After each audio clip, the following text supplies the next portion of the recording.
안녕하세요. 이곳에서 여러 사연들을 재미있게 듣고 있는 50대입니다.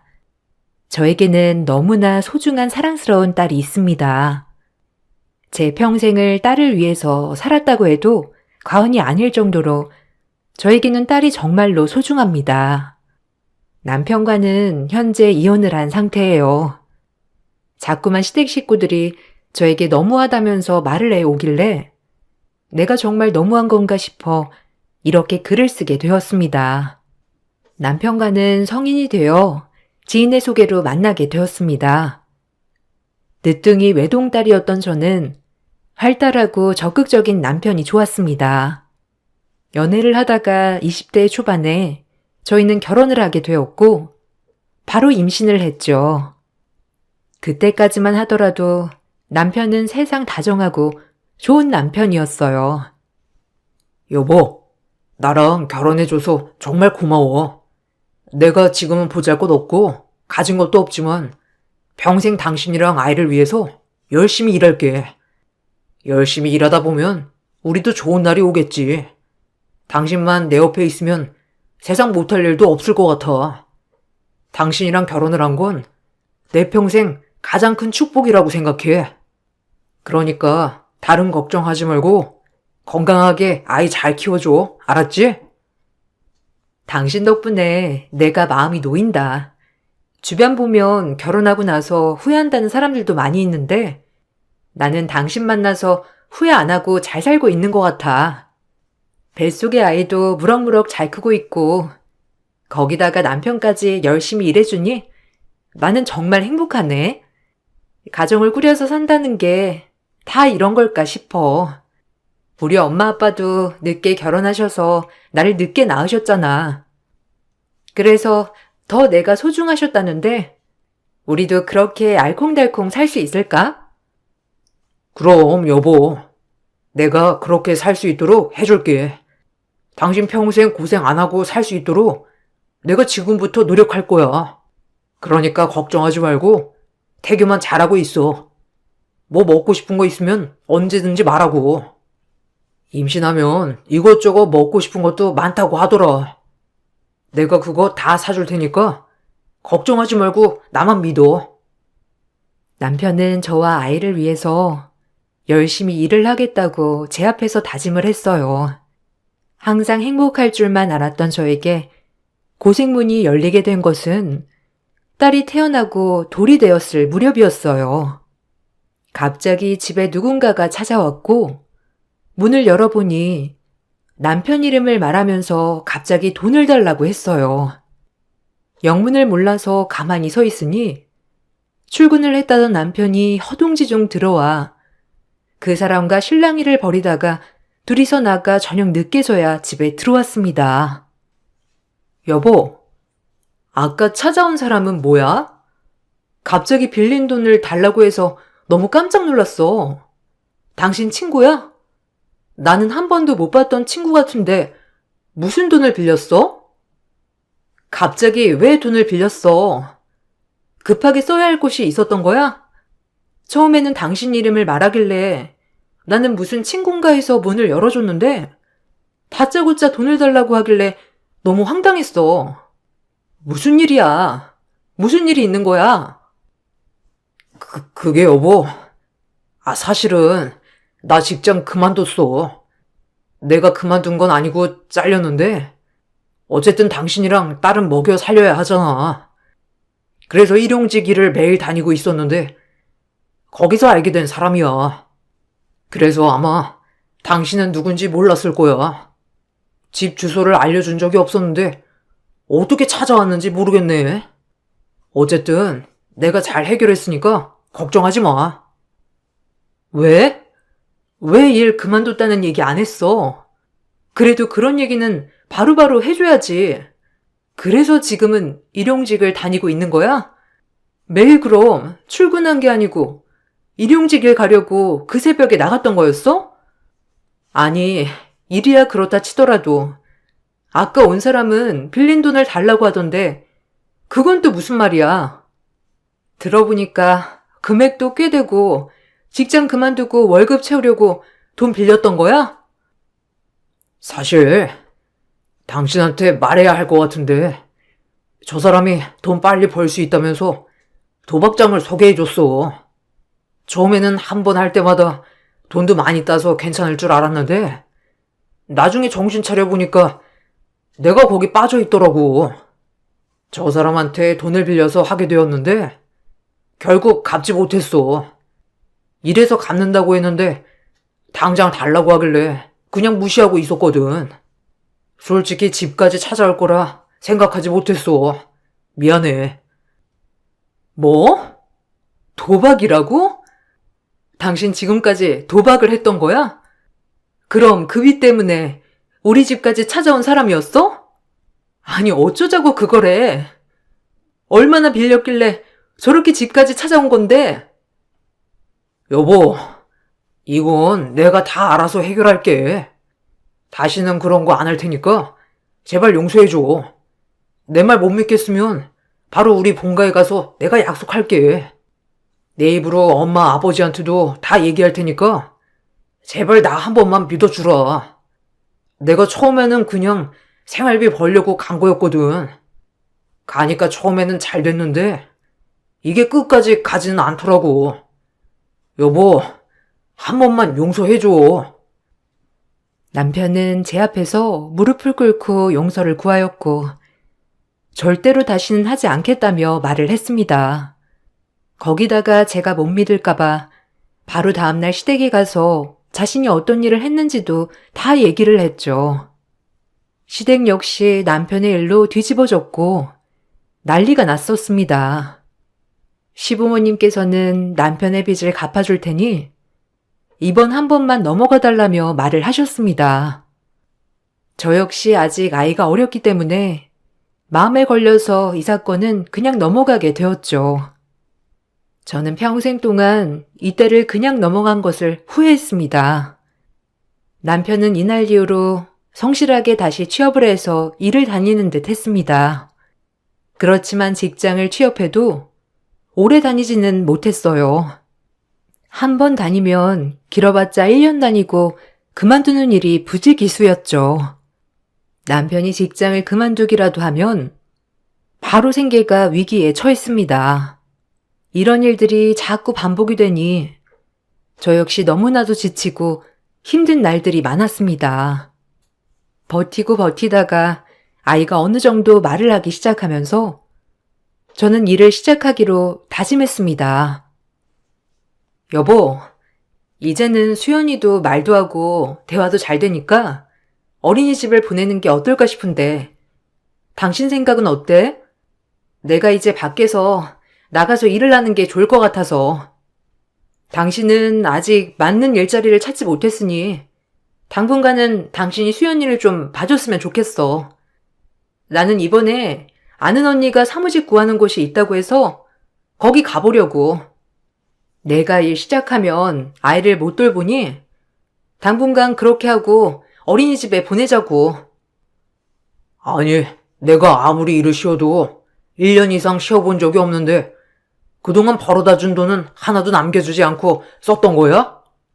아니, 살림을 어떻게 했길래 당신이 일을 해야 되겠다고 말이 나와? 솔직히 내가 꾸준히 한 직장에서 일을 한 것은 아니지만 그렇다고 해서 부족할 정도로 돈을 벌었던 것도 아니고 1년도 쉬지 않고 다시 일을 시작했는데 고작 몇 달 버틸 돈조차도 없다는 게 말이 돼? 당신 참 말을 쉽게 한다.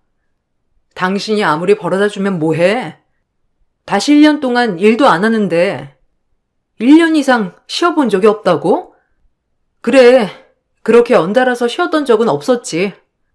한 달 일하고 3개월 쉬고 2달 일하고 6개월 쉬고 그러면 1년의 절반은 일도 안 한다는 건데 이건 이상하지 않은가 보지? 더 이상은 나도 안 되겠어. 나라도 나가서 돈을 벌어야 생활이 되지. 그러니까 답답한 소리 하지 말고 당분간 수연이 좀 당신이 봐. 저는 그렇게 일을 시작하게 되었습니다.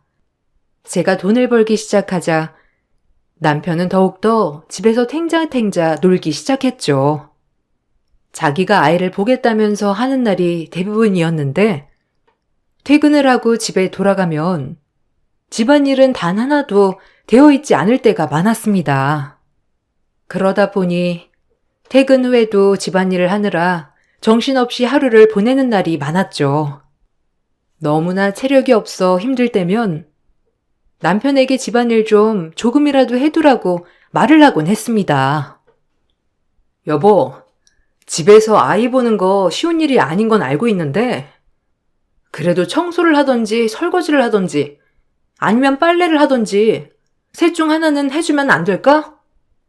내가 퇴근을 하고 들어가면 산처럼 쌓여있는 집안일들이 있으니 일이 끝이 없는 것 같아.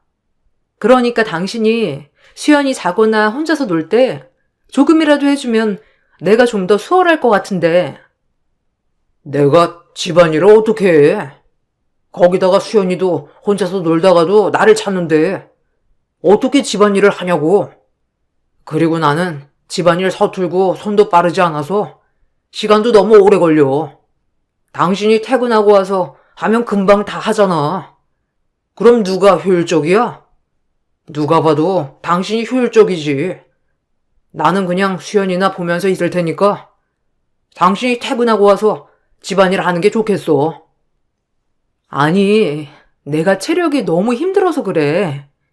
나 혼자서 일도 하고 집안일도 하려고 하니까 너무 힘들어. 당신이 뭐 하나라도 같이 해주면 좋을 것 같은데 좀 도와줘. 아니, 하나라도 해줘. 뭘 해야 할지 모르겠다면 내가 뭘 해야 하는지에 대해서도 아침에 얘기하고 갈 테니까 그것만이라도 해줘. 아, 몇 번을 말을 해. 나는 집안일을 못한다니까.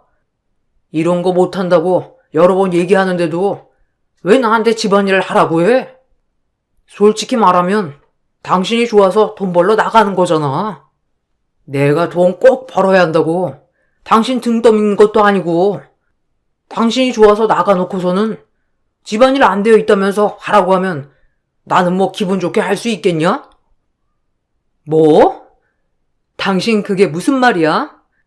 내가 일을 하는 게 네 욕심 때문에 하는 거라고? 당신 진짜 말 아무거나 한다. 당신이 밖에서 성실하게 일하면서 벌어온 것이 있다면 내가 어린애 놔두고 밖으로 나가겠어? 왜 지금 상황이 나로 인해 만들어진 거라고 말을 하는 거야? 당신은 나한테 미안한 마음조차 없는 거야? 아니면 내가 안쓰럽지도 않아? 웃긴다 정말. 야, 내가 혼자 돈 벌 때는 이런 소리 하나도 안 해놓고서는 너 혼자 돈 버니까 안쓰러워? 정말 웃기네. 그래, 그 잘난 돈 내가 나가서 벌어서 올 테니까 두고 봐. 어떻게든 네가 버는 돈만큼 내가 벌어오면 되는 거잖아. 그렇게 돈 벌어서 오면 집안일이나 하라고 뭐라 그러지 말고. 남편에게 집안일을 해달라고 말을 하면 자기는 이런 것은 절대 못한다면서 화를 내고 집을 나가버리곤 했습니다. 그렇게 집을 나가면 몇 날 며칠을 들어오지 않았죠. 며칠 후에 집으로 올 때는 남편은 손 가득 두둑히 현금을 들고 들어오곤 했습니다. 처음에는 며칠 동안 어디서 일을 해왔는가 보다 생각을 했었는데 이런 일들이 반복되면서 그것이 돈놀이로 인한 돈임을 느끼게 되었죠. 더 이상 남편에게 같이 살 수 없다고 얘기를 했지만 남편은 자신이 뭘 잘못했냐며 이혼만은 안 된다고 했죠. 남편의 얼굴을 보고 사는 건 아니라 생각이 들어 저는 직장을 핑계로 아이와 함께 직장 근처로 집을 옮기게 되었고 남편은 시부모님 댁으로 들어가 살게 되었습니다.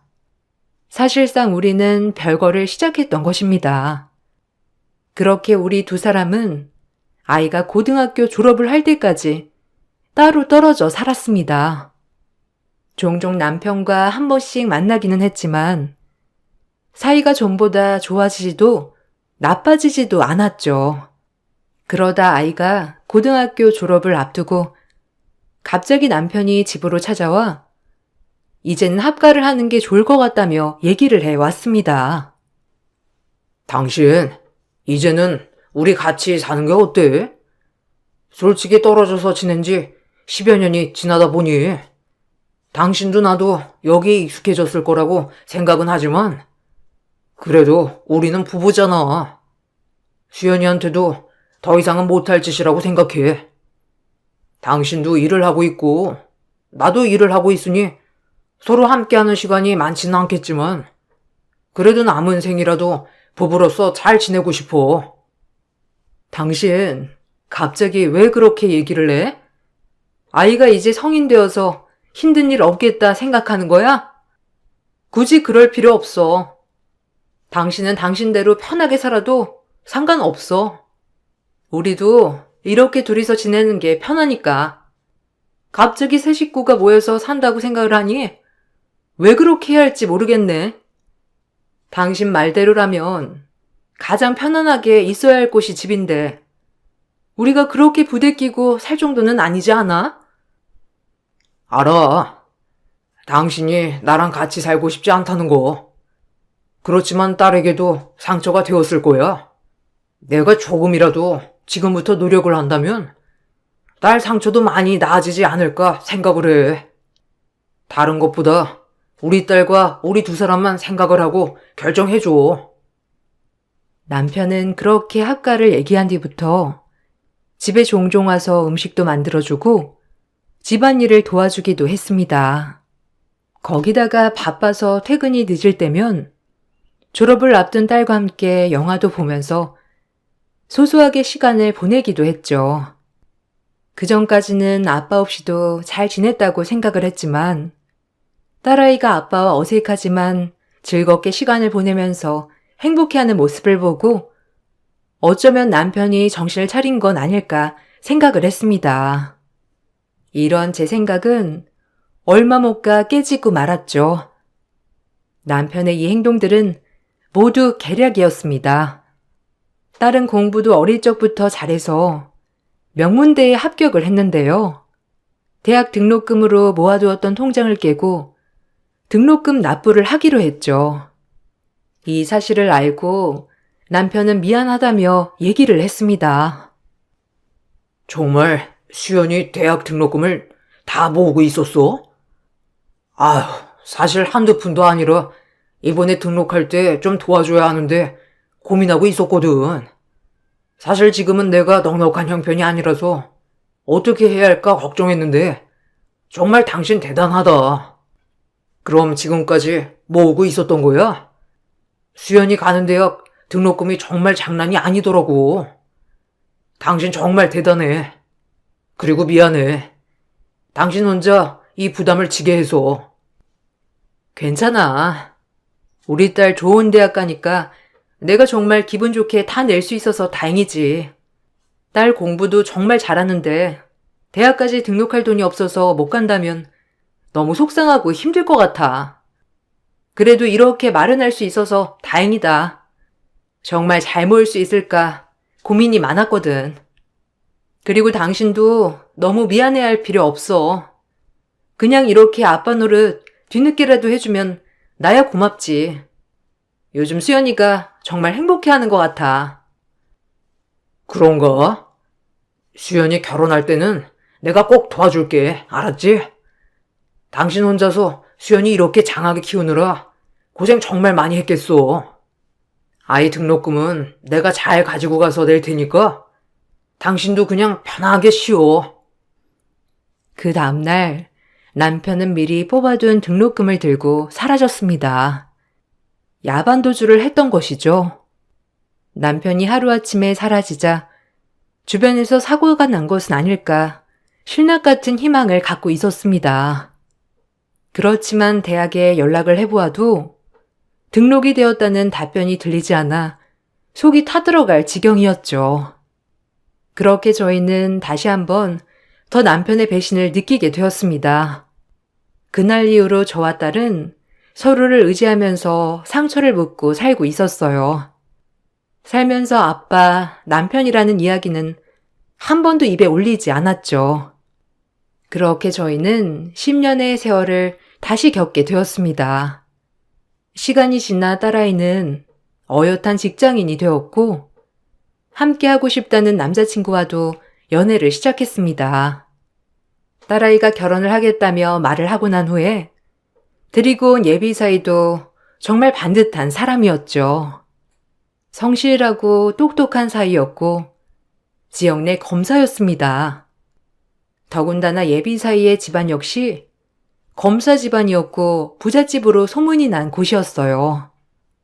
사실 그 어떤 것보다 제가 걱정을 했던 것은 저희 집의 사정을 다 알고 있는 거였어요. 혹시 내가 혹시나 해서 하는 말인데 수연이 만날 때 가정사도 많이 들어보았나? 우리 집에 수연이 아빠가 없네.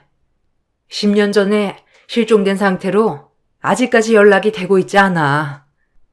홀어머니라 사돈댁에서는 좋지 않게 생각을 하실 수도 있으니 미리 다 얘기를 하는 것이 더 좋을 것 같아서. 자네, 수연이 상황을 다 알고 있는 건가? 네, 어머님. 수연 씨랑 연애하기 전부터 정말 많이 이야기를 들었어요. 아버님께서는 실종되셨고, 어머님께서 어릴 적부터 자신을 키워주셨다고 말을 했습니다. 저희 집에서도 이와 같은 사실을 다 알고 있어요. 그러니 너무 걱정하지 않으셔도 됩니다. 저는 오히려 어머님께서 정말 대단하신 분이시라고 생각이 들어요. 부부 둘이서 아이 한 명을 키우는 것도 힘든데 어머님께서는 홀로 키우셨잖아요. 아니야. 수연이가 그만큼 영특하게 잘 커졌지. 사돈댁에서 아신다니 다행이구나. 혹시나 이런 부분들이 결혼을 하는데 영향을 미칠 수도 있겠다 생각을 했었어. 고민이 정말 많았는데 그래도 잘 이해를 해주셨다고 하니 감사하네. 아버님에 대한 이야기도 수연 씨에게 많이 들었습니다. 사실 어머님께 어떻게 말을 꺼내야 할지 저도 많이 고민을 했는데 이 부분도 저는 부모님께 충분히 얘기를 해둔 상태입니다. 저희 어머니 아버지도 그런 건 상관없다고 하셨고요. 그러니까 너무 걱정하지 마시고 수연이 저랑 결혼하게 허락해 주십시오. 예비 사이의 집안이 워낙 좋은 집안이었기 때문에 처음에는 우리 집 사정을 알고 반대를 하는 건 아닐까 생각을 했었는데 알고 보니 딸아이가 너무나 마음에 들어 그 모든 것도 신경이 쓰이지 않았다는 사돈댁의 답변이 있었습니다. 상견례 장소에서도 사돈댁에서는 아무것도 해올 필요 없이 잘 살기만 하는 것만으로도 감사하다고 얘기를 해주셨죠. 저는 그런 좋은 집안으로 딸이 시집을 가는 것 같아 뭉클하고 기특하기도 했습니다. 그렇게 차분하게 결혼식을 준비하고 결혼식 당일 사건이 발생했습니다. 미리 와서 결혼식 예행 연습을 하고 있었던 제 곁으로 누군가가 다가온 것입니다. 바로 10년 전 야반 도주를 하고 나서 잠적한 남편이었어요.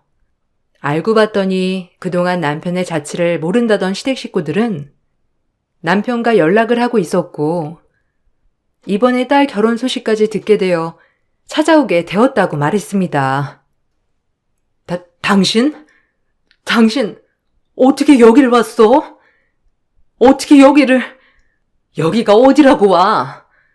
10년 만에 나타나서 뻔뻔하게 딸 결혼식을 와? 당신 제정신이야? 내 딸 결혼식에서 큰소리 내고 싶지 않으니까 당장 이 자리에서 꺼져. 좋은 말 할 때 가라고. 안 그러면 바로 경찰 불러서 당신이 내 딸 등록금 훔쳐서 달아난 거 다 말할 테니까 조용히 꺼지라고. 참나. 당신 참 독해졌네. 아니 내 딸 결혼식인데 아빠가 참석을 해야지 어딜 간다는 거야? 그럼 오늘 우리 수연이 팔짱 끼고 여기 한번 걸어보는 건가? 결혼 소식 들었어. 여기 사돈들 잘 산다며? 어쩐지 결혼식을 이런 곳으로 잡았다고 하길래 깜짝 놀랐는데 역시나 사돈집이 잘 사는 집이구먼. 나 없이 꼬질꼬질하게 사는 것 같더니만 딸내미 시집 하나는 잘 가네. 뭐? 당신이 무슨 자격으로 딸 결혼식을 입에 올려? 지금 당장 안 나가?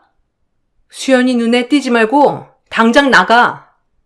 당신은 여기에 있을 자격도 없으니까. 당신이 나가고 나서 우리들 얼마나 상처받았는지 알기나 해? 그리고 어떻게 결혼식 한다는 건 알았어? 참나. 그동안 뻔뻔하게 우리 소식 들으면서 다녔던 거야? 뭐 이렇고 저렇고 일단 그건 나중에 얘기하고 지금은 당장 나가. 내가 왜 나가야 하지? 여기 사돈들은 아빠 있다는 거 모르나? 내가 가서 인사 좀 해야 되겠는데. 우리 딸 잘 봐달라고 해야지. 아니지. 돈 많은 집안이니 사이 잘 봐줄 테니 뭐라도 좀 달라고 해야 하나? 아, 내 인생이 이렇게 풀릴 줄이야 몰랐는데. 우리 딸 부자 남편 물어오다니.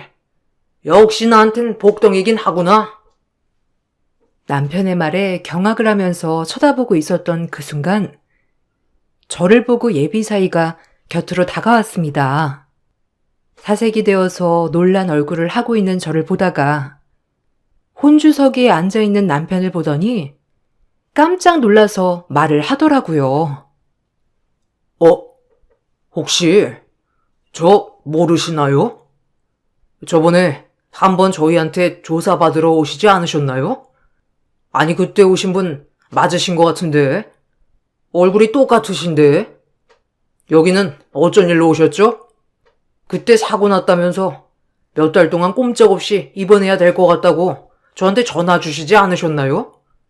제가 다시 전화를 하니까 연결이 안 돼서 한참 찾고 있었는데. 네?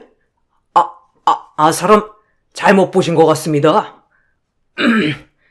저는 대개 알고 있는 사람이 아닌 것 같은데요. 저는 처음 뵙는 것 같은데요. 아닌데요. 거기에 문신한 것도 똑같고 상처 있는 것도 똑같은데요. 여긴 어떻게 오셨죠? 결혼식에 오신 건가요? 예비사이의 말에 남편은 화들짝 놀라더니 갑자기 혼주복으로 입어왔던 양복 상의를 찢듯이 벗어버리고 자리를 피했습니다. 예비사이는 남편을 뒤따라서 갔지만 남편은 소스라치게 놀라면서 도망을 가버렸죠. 잠깐의 이슈라 생각을 했던 일이 지나고 결혼식이 마무리되었습니다. 결혼식이 끝나고 혹시라도 식장에 남편이 남아있나 싶어 둘러봤지만 어딜 봐도 보이지 않더라고요. 그렇게 며칠 후 신혼여행에서 돌아온 딸아이 네애가 집을 찾아왔습니다. 그때 예비사이가 한 이야기는 정말 놀라웠어요. 그래, 신혼여행은 재미있었니? 안 그래도 신혼여행 다녀오고 이것저것 인사 다니느라 힘들었을 텐데 나는 그냥 통화로 얘기해도 될 것을. 어쨌든 결혼해서 이제 진짜 부부가 되었으니까 서로 배려하고 아끼면서 잘 살았으면 좋겠어. 그리고 김서방, 그 결혼식 날에 내 옆에 있었던 남자를 알고 있었던 거야? 뭐 이런저런 이야기를 하던데. 어머님, 혹시 그분이 수연 씨 아버지 되시나요? 안 그래도 저희도 조사하면서 이상하다 싶은 부분들이 있었는데 혹시나 싶어서 찾아보니 수연 씨 아버지가 맞았네요. 이번에 조사하고 있던 사기 사건 피의자셨어요. 조사가 필요해서 몇 번 조사 요청을 했는데 갑자기 사고가 났다고 하면서 몇 달 동안 병원에 꼼짝없이 누워 있어야 한다면서 조사에 응하시지 않으셨거든요. 다시 연락을 드려도 받지도 않으시고 병원도 말씀을 안 해주셔서 찾고 있었는데 딱 거기 나타나셨더라고요. 아이고, 김서방한테 부끄러운 일이었네. 내가 정말 창피하고 부끄러워서 뭐라 할 말이 없네. 그래, 수연이 아빠가 뭐가 사기 사건을 벌인 거야? 아니, 그 사람은 왜 그런 일을 하고 다니는 거야, 정말? 정말 면목 없네. 수연이 아빠는 정말 말 그대로 태어났을 때 호적상 아빠일 뿐이지 정말 연관이 전혀 없어. 네, 알아요, 어머니. 제가 그것 때문에 말씀드리는 건 아니고 저희도 다 이해합니다. 수연 씨에게는 가족은 어머님 한 분이잖아요. 그동안 고생하면서 수연 씨 키워주신 건 어머님이시니 저는 전혀 신경 쓰지 않고 있습니다. 다만 다시 수연 씨 아버지가 이쪽으로 찾아올 수 있으니까 그땐 저에게 바로 연락을 해주시면 감사하겠습니다. 저는 사실 사위의 말에도 집까지 찾아올까 생각을 했었지만 사위의 예상대로 남편은 물어물어 집까지 찾아왔습니다. 남편은 딸의 남편이 뭐하는 사람인지 알고는 있냐면서 저에게 화를 내기 시작했죠. 아니, 당신은 사위가 어떤 일을 하는지도 안 알아보고 결혼을 허락했어? 그때 결혼식에서 봤지? 내 얼굴만 보고서 딱 누군지 알았던 거. 어떻게 그런 소름 끼치는 사람이랑 짝을 지어줘? 아무리 돈이 많다고 해도 그렇지. 에휴. 그리고 나 사기 안 했어. 그거 다 다른 사람들 때문에 연루된 거고 그런 짓 한 번 한 적이 없다고. 그 자식이 나를 의심하고 모욕했는데 당신 그래도 사이라고 할 거야? 참나. 그게 딸내미 등록금까지 모두 들고 튄 사람이 할 얘기는 아닌 것 같은데. 하나밖에 없는 핏줄 돈도 가지고 야반도 주하는데 남의 돈은 얼마나 쉽겠어. 그냥 뭐 양심의 가책도 없이 편하게 가지고 갈 수 있겠네. 사기를 했건 안 했건 뭐 내가 알 바 아니고 범죄를 저질렀거나 의심받는 게 있으면 조용히 가서 조사나 받지. 당신 이런 식으로 나올 거야? 그래, 알았어. 당신 그래도 체면이 있으니 내가 계속 수연이 앞에 나타나는 건 싫을 거 아니야. 내가 딸아이 앞에 나타나는 게 싫으면 나한테 2천만 원만 보내줘. 이번에 이 사건만 잘 해결되면 됐는데. 그 자식이 날 자꾸 사기 혐의로 몰아가고 있어서 그래. 일단 합의를 하고 사건 해결해야 하니까 2천만 원만 보내주면 내가 앞으로 다시는 수연이 앞에, 아니 인생에 상관 안 할게. 뭐? 너는 결국 돈 때문에 우리 앞에 나타난 거지? 너 같은 버러지는 애초에 싹을 잘랐어야 했어. 그때 내가 싹싹 비는 너를 봐줬던 것이 천추의 한이다. 해결? 내가 왜 네 사건을 해결해주니? 잘못을 했으면 거기 가서 싹싹 빌어야지. 너 잘하는 거 있잖아. 그렇게 그때처럼 싹싹 빌면 혹시 몰라? 그 사람들도 다 용서해줄지? 뭐? 이게 정말 말이라고 단 줄 알아? 너는 뭐가 잘났다고 나한테 이러는 건데? 아유, 한 주먹거리도 안 드는 게? 남편이 저에게 화를 내면서 손찌검을 하려던 그때 사위는 경찰과 함께 나타났습니다. 남편이 집으로 찾아온 순간 저는 바로 사위에게 전화를 했고 남편은 바로 잡혀가게 되었죠. 나중에 남편의 상황을 알아보니 남편은 잠적 이후에 다른 사람의 이름을 사용하고 생활하고 있었습니다. 그러다 보니 아무런 생활 흔적을 찾을 수 없었던 것이죠. 시댁 식구들도 모두 저희를 기만하고 한 달에 한 번씩은 서로 연락을 해왔다고 하는데 정말 기가 막히더라고요. 저는 남편을 실종 신고해 놓고서는 그대로 서류 정리도 못하고 살았는데 멀쩡하게 잘 지내고 있는 남편을 알고 있었다고 생각하니 참 어이가 없고 화가 났습니다. 붙잡힌 남편은 사기 행각이 점점 드러나게 되면서 처벌 위기에 처했습니다. 그와 동시에 저 역시 남편의 실종 신고를 해지하고 이혼 청구를 진행하였죠. 어느 날 울린 전화로 남편을 만나러 갔더니 남편은 황당한 제안을 하기도 했습니다. 수연 엄마, 내가 정말 잘못했어. 아직까지 정신도 못 차리고 사실 당신이랑 딸 곁을 떠나면서 성공하면 꼭 돌아와야지 모든 걸 갚아주겠노라 다짐을 했는데 생각보다 성공하는 게 쉽지 않더라고. 그래서 염치가 없어서 다시 돌아가지 못했어. 이번에도 잘 살아보려고 한 거였는데 내 뜻대로 되지 않았던 거야. 이번에 한 번만 도와주면 안 될까? 합의금만 주면 처벌은 낮출 수 있다고 하는데 부탁할게. 합의금? 내가 왜 당신 합의금을 해결해줘야 하는데? 내 위자료도 받지 못할 판국인데. 그리고 당신 염치가 없어서 못 돌아왔다고 했지? 그러면서 시댁 식구들한테는 잘도 연락했더라.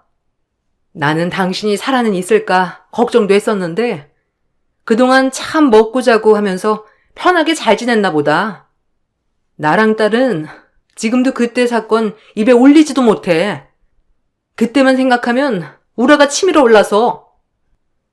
그건 정말 내가 미안해. 그냥 한순간에 돈을 보니까 눈이 돌아서 내가 정말 잘못했어. 금방 다 갚을 수 있을 줄 알았어.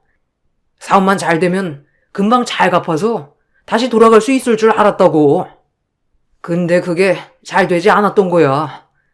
내가 고의적으로 돈을 쓴 게 아니라고. 어쨌든 이번만 합의 잘해주기만 하면 내가 평생 당신 공주처럼 떠받들면서 살게. 이건 정말 약속해. 와, 내가 이 얘기를 몇 번이나 듣는지 모르겠네. 당신 결혼할 때도 그랬지? 결혼하고 나랑 아이 위해서 평생을 바치겠다고.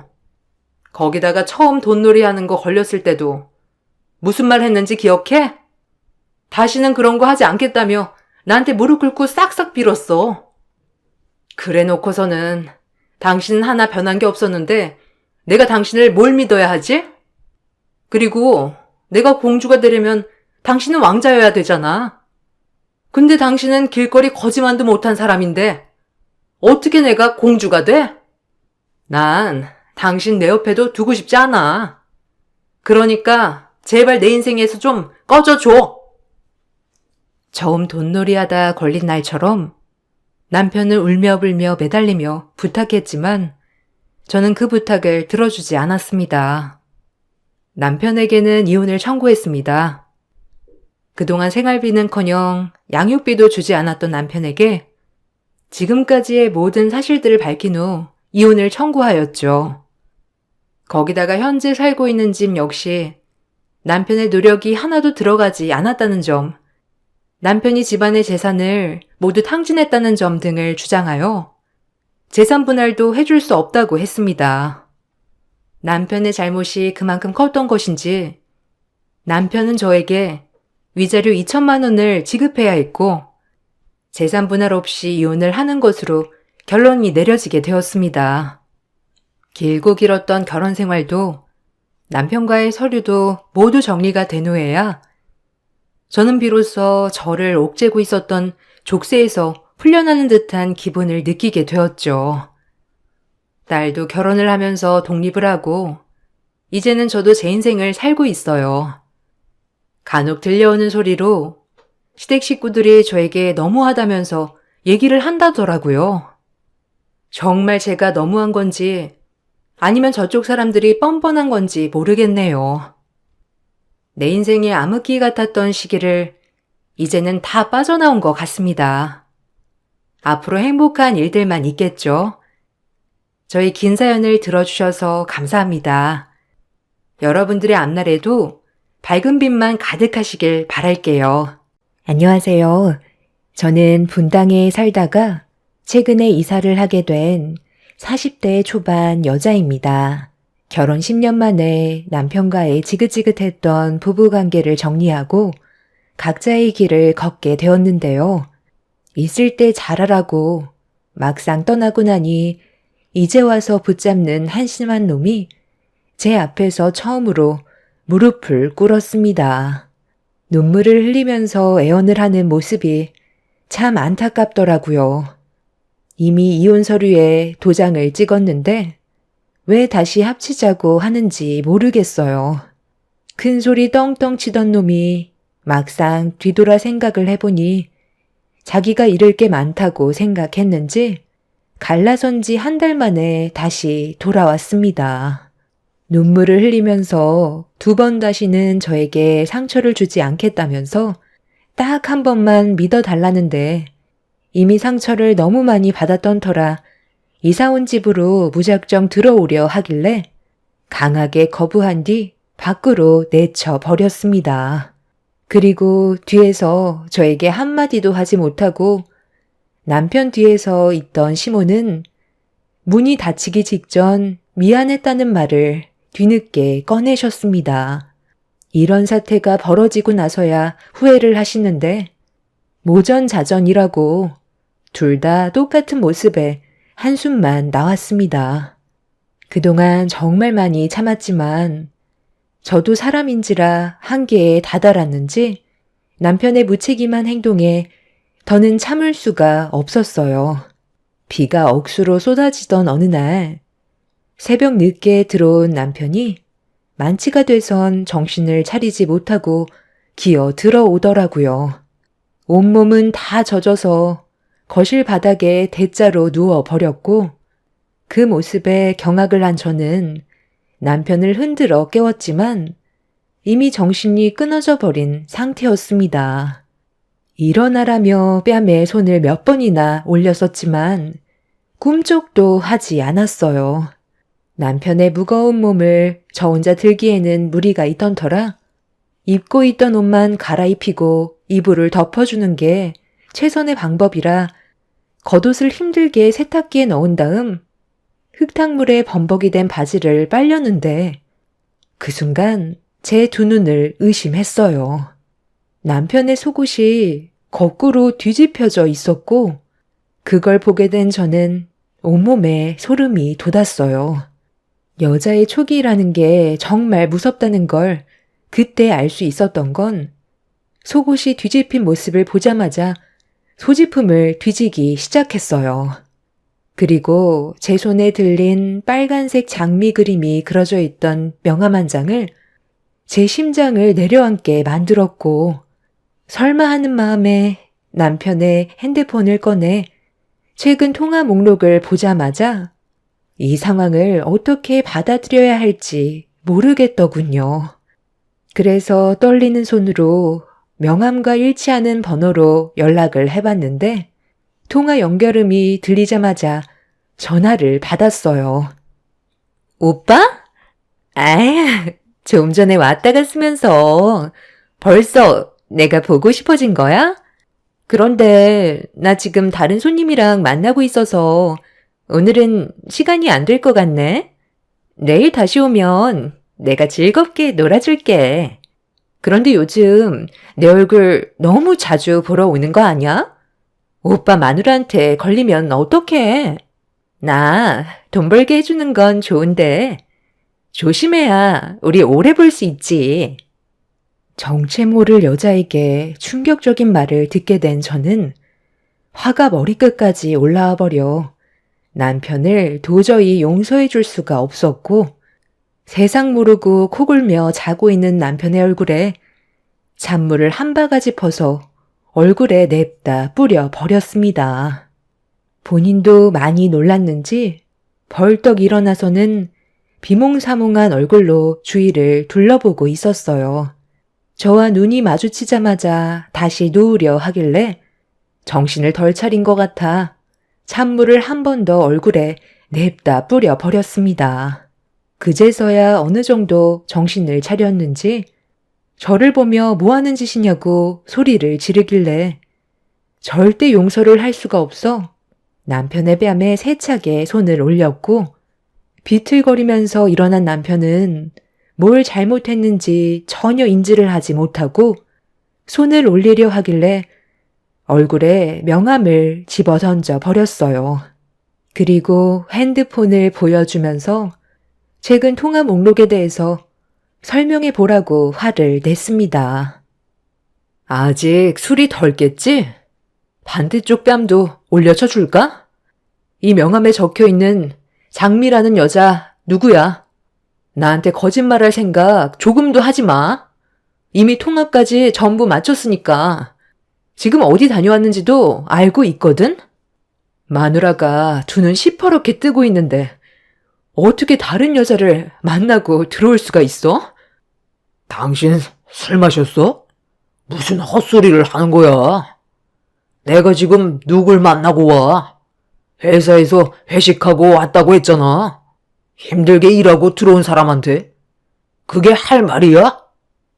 당신 정말 뻔뻔한 인간이구나. 내가 방금 얘기했지? 명함에 적힌 여자랑 통화했다고 했잖아. 내가 더 난리를 쳐야 인정을 할 거야? 오늘 한바탕 해볼까? 그럼 지금 입고 있는 속옷이 뒤집혀 있는 건 어떻게 설명할 건데? 똑바로 대답하라고 했지? 마지막이야. 당신 지금 평범하게 술만 마신 거 아니잖아. 그래. 여자 끼고 술 좀 마셨다. 그게 뭐 죽을 죄라도 지은 거야? 남자가 사회생활 하다 보면 비즈니스도 할 수 있는 거지. 집안의 가장이 몸이 힘들어서 오래간만에 풀고 좀 왔다는데 이렇게까지 욕먹을 일이야? 왜 시키지도 않은 짓을 해서 사람을 난감하게 만들어? 당신한테 언제 옷을 빨아달라고 그랬어? 그러니까 방금 한 말은 나랑 집에 애들도 있는데 밖에 나가서 다른 여자랑 놀고 왔다는 거네.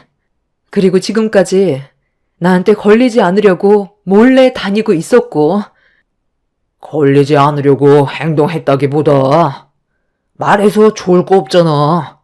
내 입으로 당신 몰래 밖에서 외간 여자 만나고 왔다는 말을 어떻게 꺼내? 그냥 잠깐 술만 마시고 왔던 것 뿐이니까 조용히 넘어가자. 괜히 일 크게 만들어서 시끄럽게 하지 말고. 그리고 한 번만 더 내 소지품에 손대기만 해봐. 그땐 가만 안 둬. 남편은 모든 걸 인정했고 저 몰래 다른 여자를 만났다는 사실을 솔직하게 털어놨어요. 화장실로 들어간 남편의 뒷모습을 보면서 집안의 균형을 깨버린 무책임한 행동에 대해 절대로 용서하고 싶지 않았어요. 그날 저는 잠 한숨 못 잤는데 남편은 뭘 잘못했는지 전혀 인지를 하지 못한 채 세상 모르고 자고 있었습니다. 아이들은 자기 아빠가 밖에서 뭔 짓을 하고 다니는지도 모른 채 깊은 잠에 빠져 있는데 이런 현실이 너무나도 싫었어요. 그렇게 한참의 시간 동안 저 혼자 거실에서 고민한 끝에 내린 결정은 남편과 이혼을 하기로 마음먹게 되었고 더는 개차반 같은 남편과 함께 하고 싶지가 않았습니다.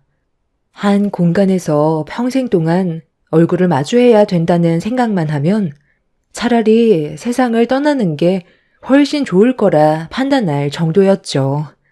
다음날 출근을 하기 위해 아침에 일어난 남편이 거실로 나오자마자 제가 두 눈을 시퍼렇게 뜬 채 노려보고 있자 화들짝 놀라면서 새벽에 무슨 일이 있었는지 전혀 모르는 눈치로 쳐다보고 있었어요. 아, 깜짝이야. 당신 원래 이 시간에 안 일어나잖아. 무슨 일 있는 거야? 어제 내가 과음을 해서 그런데 해장국이나 라면 좀 끓여줘봐. 아침을 먹고 출근하는 게 좋겠어. 새벽에 무슨 일이 있었는지 다 알고 있으면서 왜 모른 척 하는 건데? 그런다고 당신이 저지른 일이 달라지기라도 할까봐? 어떤 상황인지 뻔히 알면서 라면을 끓여달라고? 아주 간이 배 밖으로 나왔지? 너 같은 쓰레기가 세상 모르고 자는 동안 정말 고민 많이 해봤거든? 그런데 아무리 좋게 생각해 보려 해도 이건 정말 아닌 것 같아. 우리 그만 이혼하자. 더 이상 이렇게는 못 살겠어. 이제 하다 다른 여자랑 술까지 퍼먹고 들어와? 도대체 당신은 나한테 얼마나 많은 걸 숨기면서 사는 거야? 내가 저번에도 참고 넘어갔으면 조심해야 되는 건 당연한 건데 가정이 있는 사람이 애들한테 부끄럽지도 않아? 무슨 말을 하는 건지 이해를 하지 못하겠네. 나한테 뭔 일이 있었어? 나는 회식 다녀온 이후 집으로 바로 달려왔는데 갑자기 이혼하자는 말을 하더니 무슨 여자를 끼고 놀았다고 그래? 당신은 내가 그런 쓰레기 같은 남자로 보여? 기억이 전혀 나지 않는다니까? 아이 쓸데없는 얘기하지 말고 라면 좀 끓여줘. 속 쓰려. 남편은 술을 너무 많이 마셔서 필름이 끊겼는지 전혀 기억을 하지 못하고 있었어요.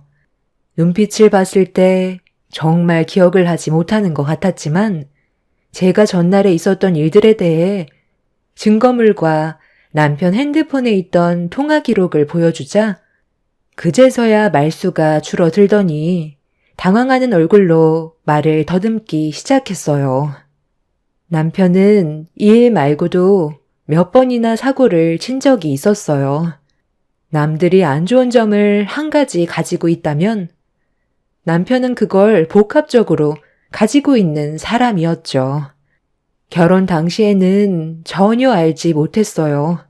함께 사는 동안 하나하나 양파 껍질 까듯 남편의 실체가 드러나게 되었고 노름은 기본에 저 몰래 대출을 받아 주식에 투자를 했다가 탕진을 하고 술은 코가 삐뚤어질 정도로 먹는 건 기본에 안 좋은 것들은 전부 다 가지고 있었습니다. 그런 성격을 철저하게 숨기고 저와 결혼을 했다는 거에 너무 화가 났었고 사기 결혼으로 이혼을 하고 싶었지만 애들이 눈에 밟혀 참고 살아왔었습니다. 매일이 불안의 연속이었어요. 하나의 문제를 해결하면 또 다른 게 옆에서 터져나와 저를 더욱더 지치게 만들었죠. 여자 문제가 터지기 전에 남편과 항상 자주 술을 마시고 가깝게 지내던 친구가 있는데 사업을 한다면서 남편을 꼬드겼고 자기한테 투자해 달라며 벌어들이는 수익의 30%를 주겠다는 말에 혹해서는 가진 것도 없으면서 저 몰래 대출을 한두 가지 받아서 믿었던 친구에게 건네주었고 그 친구분은 남편의 돈을 받은 이후 연락이 끊어져 버렸어요. 잠적을 해버려서 경찰에 신고를 했지만 아직까지도 그 인간의 행방을 알지 못하고 있는 중이죠. 그 난리가 났는데도 끝까지 참고 버텨왔었는데 이번엔 여자 문제로 제 속을 긁어놔서 도저히 참을 수가 없었어요. 다른 건 그래도 어떻게 해서든지 버틸 수 있었지만 가정에 있는 남자가 외간 여자를 만났다는 건 절대로 용서할 수가 없었습니다. 그날 남편한테 이혼을 선포하자마자 시댁 집안에서 이 사실을 알게 되었고 시부모님은 발등에 불이 났는지 저녁 시간대에 저희 집으로 급하게 오셨어요. 연락 한 통 없이 갑자기 어쩐 일이세요? 저 지금 애들 데리고 저녁 먹으러 나가려던 참이었거든요. 그이도 퇴근 시간 다 됐으니까 기다리시면 올 거예요. 내 아들 얼굴 보러 온 게 아니라 너 보러 왔다. 갑자기 이혼을 하겠다고 아침부터 큰 소리 쳤다며? 또 무슨 일 때문에 그러는 건지 물어봤는데도 제대로 대답을 해주지 않아서 급하게 오긴 했는데 별일 아니면 그냥 넘어갈 순 없는 거니? 이혼이 쉬운 문제도 아니고 웬만하면 그냥 넘어갈 수는 없는 거야? 왜 이혼하자는 말이 나왔겠어요. 그만큼 용서받지 못할 행동을 저질러서 저는 같이 살고 싶은 마음이 없을 뿐이에요. 그리고 제가 입 아프게 설명드리고 싶지 않아요. 그이 퇴근하고 집에 오면 뭘 잘못했는지 정확하게 들으신 다음 저와 대화하시는 게 좋을 것 같아요. 애들이 아까부터 배고프다고 해서 먼저 나가보겠습니다. 어머님은 그동안 제가 얼마나 참고 살아왔는지 잘 알고 계시잖아요. 참는 것도 한계가 있는 거라고요. 이번만큼은 용서해 주고 싶지 않아요. 몇 번이나 물어봤는데도 입을 닫고 있길래 너한테 직접 들으려고 찾아온 거다. 이대로 그냥 나가버리면 상황만 더 악화되는 거 모르는 거 아닐 텐데 정말 갈 때까지 가자는 거니? 애들 밥이 문제가 아니다. 너희들한테 생긴 문제를 빨리 해결을 해야 나도 조용히 살아갈 수 있을 거 아니야. 애들한테도 계속 불안감을 조성할 거야? 애들이 말을 안 해서 그렇지. 너희들이 하는 행동 전부 다 지켜보고 있다고. 시간 끌지 말고 빨리 얘기 좀 해봐라. 내 아들이 올 때까지 도저히 못 참겠다. 제가 그동안 다 이해하고 참아왔던 건 애들 때문인 것도 있지만 그 사람과 함께 살아온 10년의 세월 동안 안 좋은 기억만 있는 것도 아니기 때문에 지금까지 참고 넘어갔던 거였어요. 그런데 전날에 무슨 일이 있었는지 아세요? 길게 설명하고 싶지도 않아요. 결론만 말씀드릴게요. 그이가 저를 속이고 술집에서 일하는 여자를 수시로 만난 것 같아요. 본인도 처음에는 아니라고 하다가 증거물 보여주고 통화까지 했던 기록들 전부 다 확인하니까 그제서야 꼬리를 내리더라고요. 어느 정도 예상은 하고 있었지만 이혼 얘기까지 할 줄은 몰랐네. 그래서 진짜 둘이 갈라서겠다는 거냐? 너 혼자 결정할 문제는 아니니까 이혼 얘기는 없던 걸로 해라. 남자가 살다 보면 가끔 새길로 잘못 들어설 수도 있는 거지. 그럼 그걸 네가 옆에서 바로 잡아주면 되는 거고 그래야 부부인 거지. 실수 한번 했다고 이혼 얘기까지 꺼내야 되겠어? 다시는 그러지 않게 네가 잘 잡아주도록 해라. 원래 남자들은 본능적이라 여자만 보면 다 그래. 때마침 들어오네.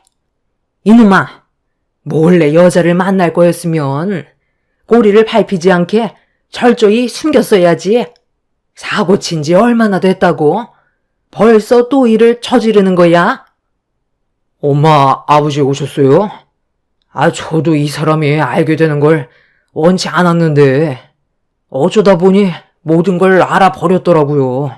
여보, 다음부터는 조심할 테니까 조용히 넘어가자. 어떻게 조심히 넘어갈 수가 있어? 다른 여자랑 할 거 다 하고 왔으면서 나랑 지금 한 공간에서 살자는 말이 나와? 아까도 얘기했지만 나는 무조건 이혼할 거야. 그럼 우리 애들은 앞으로 어떻게 할 건데? 아빠 없는 아이로 만들 거야? 당신 혼자 커가는 애들을 감당할 수 있을 거라 생각해? 그냥 넘어가자니까. 차라리 나 혼자 살면서 애들 돌보는 게 훨씬 낫지. 맨날 사고치고 들어오는 당신 모습 보여주는 게 좋은 건 줄 알아? 지금 이 상황도 봐봐. 누구 때문에 이렇게 된 건데? 월급 받은 돈 모아놓은 거 있으면 보여줘봐. 냉전 한 푼 안 남았지? 그 술집 여자한테 전부 털어줬으니 남아있는 게 있겠어? 대출빚도 감당할 수 없을 정도로 심각한 상황인데 나랑 애들은 생각 안 하고 힘들게 일해서 벌은 돈을 술집 여자한테 전부 써버렸더라. 그동안 카드 내역서 이건 어떻게 설명할 거야? 너 같은 놈 선택한 나도 참 남자 보는 눈 없지만 너처럼 인간 이하인 사람도 처음이야. 이거 한번 보세요. 집안의 가장이란 사람이 이게 할 짓이에요? 내가 왜 이렇게까지 했는데? 집에 들어오면 맨날 당신 눈치나 봐야 하고 그래도 집안의 가장인데 대우 한번 제대로 못 받으니까 그런 쪽으로 눈을 돌리게 되는 거라고. 장미는 돈만 지어주면 모든 걸 다 내어줄 것처럼 얼마나 잘해주는지 알아? 당신과는 비교가 되지 않는다고. 그래서 계속 그쪽으로 눈을 돌리게 됐던 거야. 내 탓만 하지 말고 내가 왜 이렇게까지 된 건지 그걸 생각해봐. 한쪽만 잘못해서 우리 관계에 문제가 생겼겠어? 내 말이 틀렸냐고. 본인이 잘못을 해놓고 되레 큰 소리 치는 남편을 보고 있는데 더 이상 대화할 가치가 없다고 생각했어요. 저는 조금이라도 잘 살아보려고 악착같이 일해서 벌어 모으고 있는데 남편은 자신의 기분을 풀기 위해 엄한 여자에게 힘들게 벌은 돈을 흥청망청 써버리고 본인이 하고 싶은 대로 살아가면서 이 모든 게 저 때문에 생긴 일이라고 탓을 돌리는 남편과 더는 함께하고 싶지 않았습니다. 이혼 얘기가 나올 때만 애들 핑계대지 평소에는 아이들한테 조금의 관심조차 주지 않고 오히려 귀찮아하던 남편이 아이들을 이용하는 것도 보고 싶지 않았습니다. 그간 많이 참아왔기 때문에 단호하게 결정을 내려야만 했어요. 그래서 이혼을 번복하지 않았고 강하게 밀어붙였습니다. 제가 조금도 흔들림 없이 나오자 갑자기 시모가 가방을 뒤적거리더니 우편물 하나를 꺼내 들었어요.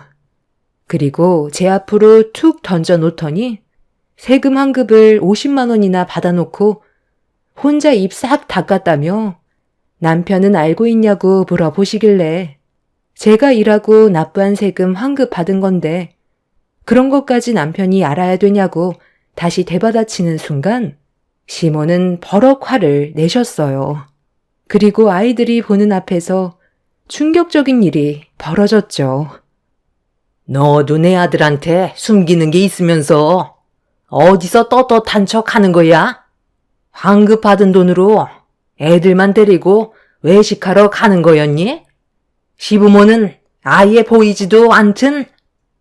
어머님, 세금 환급은 말 그대로 제가 낸 세금이 많았으니까 환급을 받은 건데 이걸 일일이 보고할 필요는 없는 거잖아요.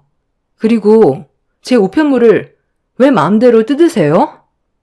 우리가 남도 아닌데 우편물 하나 본 거 가지고 지금 나한테 화내는 거니? 너 이제 보니까 아주 못돼 처먹었구나. 어디서 시미한테 목소리를 높여? 제가 뭘 잘못했는지도 모르는 상황 속에 시모는 혼자 흥분해서는 아이들이 보는 앞에서 제 머리채를 잡았고 너무 놀란 저는 시모를 뿌리친 뒤 아이들을 데리고 현관문 밖으로 나갔어요.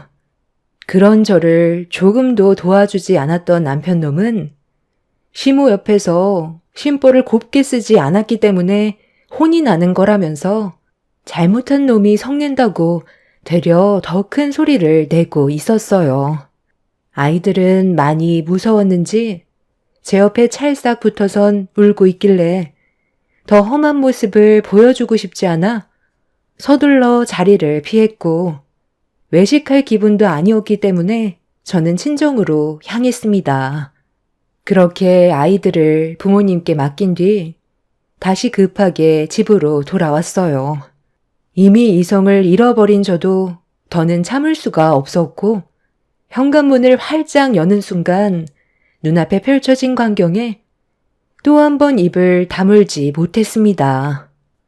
좀 전까지 어떤 상황이었는지 알면서 남편놈과 시부모님께서는 거실에 중국 음식을 한 상 가득 시켜서 술판을 벌이고 있었어요.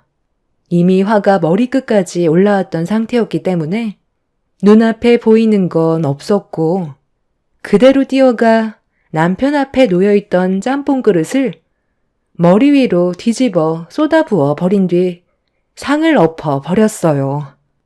거침없는 행동에 놀란 남편과 시모는 뭐 하는 짓이냐고 소리를 지르길래 좀 전에 제가 시모에게 당했던 걸 남편의 뺨에 고스란히 전달해 주었고 시모가 제 뺨에 손을 올리자 저도 똑같이 시모 뺨에 손을 올려 버렸습니다. 현관문이 열려있는 상태로 집안이 소란스러워지자 주민분들께서 뒤엉켜 싸우고 있는 저와 시댁 식구들을 말렸어요. 그리고 주민의 신고로 경찰까지 출동하게 되었죠. 그렇게 한바탕 난리가 난 뒤 남편과 시부모는 시댁으로 돌아갔고 아수라장이 되어버린 집안의 광경을 한참 동안 보고 있던 저는 그날 바로 부동산에 전화를 했어요. 그리고 곧장 집을 내놓게 되었죠. 이렇게 살다간 저까지 정신이 이상해질 것 같아 하루빨리 남편과의 관계를 끊어버리고 싶었습니다. 한바탕 난리가 난 이후 남편은 집에 들어오지 않았고 그 사이 저는 집안의 모든 물건들을 싹 다 정리해 버렸어요. 조금의 미련도 남아있지 않았기 때문에 망설이지 않고 움직였어요. 그리곤 곧장 벼락이사를 해버렸고 뒤늦게 이 사실을 알게 된 남편은 화가 머리끝까지 올라왔는지 당장 만나자는 말에 이혼 서류를 가지고 약속 장소로 나갔습니다. 본인도 제가 한 행동에 대해 화가 많이 났는지 이혼 서류를 내밀었을 때 망설이지 않고 작성을 했어요. 어차피 분당에 있던 집도 저희 부모님의 지원을 받아 들어갔던 거였고 제 명의로 되어 있었기 때문에 남편과는 전혀 상관없는 일이었죠. 가진 것도 없고 월급도 각자 관리했던 저희는 재산 분할할 것도 없었고 서로는 안 좋은 감정을 가진 상태에서 끝내 이혼을 하게 되었습니다. 남편 놈은 혼자서 자유롭게 살아가는 게 속 편할 것 같다고 저와 이혼한 걸 오히려 더 좋게 받아들이고 있었어요. 저도 그런 남편에게 미련조차 남아있지 않아 뒤돌아보지 않았습니다. 그렇게 저희 부부는 법적으로 남이 되어 버렸는데도 두 번 다시 엮이고 싶지 않았던 남편과 또다시 만나게 되는 일이 생겼습니다. 남편이 퇴근한 저를 뒤따라와서 이사간 집까지 몰래 찾아왔고 남편의 뒤에는 시모가 인터폰에 고개를 내밀고 있길래 돌아가라고 했지만 할 말이 있다면서 잠깐 얼굴 좀 보자는 말에 무시하고 넘어가면 계속 못살게 굴 것 같아 현관문을 열게 되었고 안으로 들어오려는 남편을 밀치면서 들어오지 말고 그 자리에서 얘기하라고 했어요.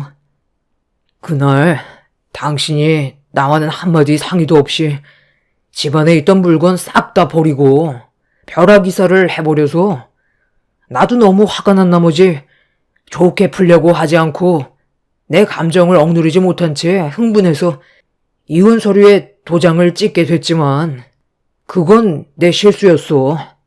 당신이랑 잘해보고 싶었는데 갑작스러운 상황 때문에 나도 모르게 법원까지 가게 됐지만 우리 아직 시간 남았잖아. 충분히 다시 시작할 수 있다고. 애들은 잘 지내고 있어? 아이들한테도 내가 아빠 노릇을 할 수 있게 기회를 줘야 하지 않겠어? 당신이랑 다시 잘해보고 싶어. 이런 말 아무리 해봤자 이미 나한테 실망을 했기 때문에 받아주고 싶지 않겠지만 한 번만 믿어주면 안 될까? 내가 왜 그렇게 해야 되는 건데? 나는 법원에 서류 제출했을 때 두 번 다시 되돌아가지 않을 거라고 결정을 내렸어. 그런데 이제 와서 당신을 다시 받아주라고? 나는 10년 동안 기회를 줬고 그동안 정말 많이 참아왔다고 생각해. 더는 내 인생 낭비하고 싶지 않아. 내 마음 확실하게 전달했으니까 이제 그만 찾아와. 예, 잠깐만 내 말 좀 들어봐라. 우리가 오죽했으면 찾아왔겠니? 다 그럴 만한 이유가 있어서 그런 거다. 내 아들이 글쎄 며칠 전에 갑자기 쓰러져서 병원에서 검사를 받았는데 뇌종양이란다. 지금도 계속 자라고 있어서 수술을 받긴 해야 되는데 너무 안 좋은 위치에 있어서 수술이 잘못되면 생명에도 지장이 생길 수 있다고 이러지도 저러지도 못하는 상황이다. 종양이 뇌를 압박해서 단기 기억 상실에도 걸리는데 내 아들이 한 행동들이 종양 문제로 실수를 했을 수도 있다는 생각이 머릿속에 스치더라고. 기억이 잘 나지 않는다고 했었다며. 그게 머릿속에 있던 종양 때문에 그랬던 것 같다. 수술을 받아도 장애가 생길 수도 있고, 안 받으면 앞으로 살 날이 길어야 몇 년이라는데, 그럼 내 아들이 이대로 떠나면 너무 불쌍하잖아. 애들과도 시간을 보내면서 마음의 준비를 하는 게 좋지 않겠니? 이혼한 마당에 우리가 왜 찾아왔겠어? 안 좋았던 일들 전부 다 잊어버리고 다시 시작해보는 게 어떻겠니? 우리가 정말 미안하게 생각한다. 남편의 머릿속에 종양이 자라고 있다는 걸 사진으로 직접 보여주었고, 언제 어떻게 쓰러질지 모르는 상황이기 때문에 제가 옆을 지켜주길 원하셨어요. 한마디로 남편의 병수발을 들어달라는 얘기를 아이들을 핑계로 최대한 좋게 포장하려는 눈치였습니다. 그러면서 분당에 있던 집이 13억인데 이사 오면서 남은 돈으로 자기 아들의 수술비 좀 납부해달라고 대놓고 철반을 까셨어요. 이미 부동산 시세 전부 다 확인했다면서 현재 제가 살고 있는 집이 훨씬 저렴하다는 것도 알고 계셨죠.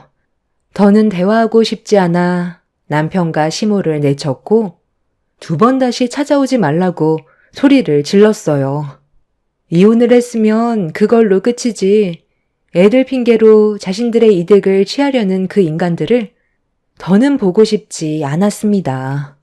뇌종양으로 세상을 떠나든 말든 이미 남이 되어버렸기 때문에 조금의 도움도 주지 않을 생각이에요.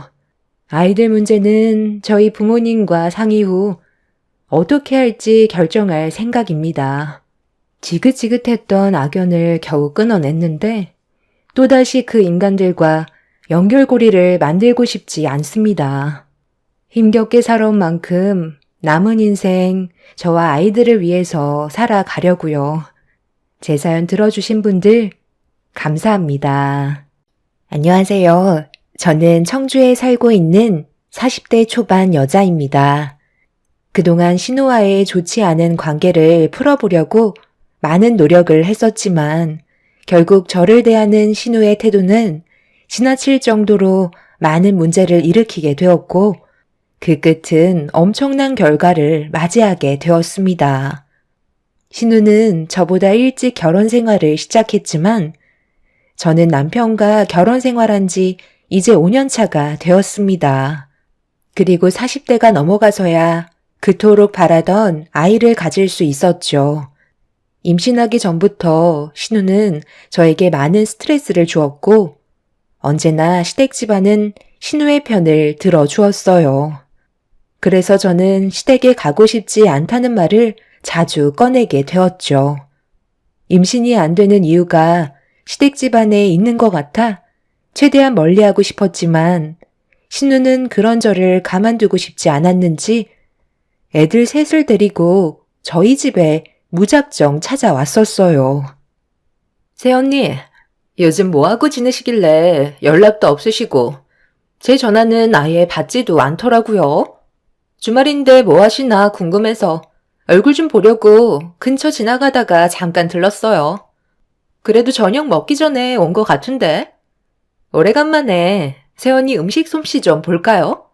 제가 애가 셋이다 보니까 집에서는 음식을 만들어 먹을 엄두가 나지 않더라고요.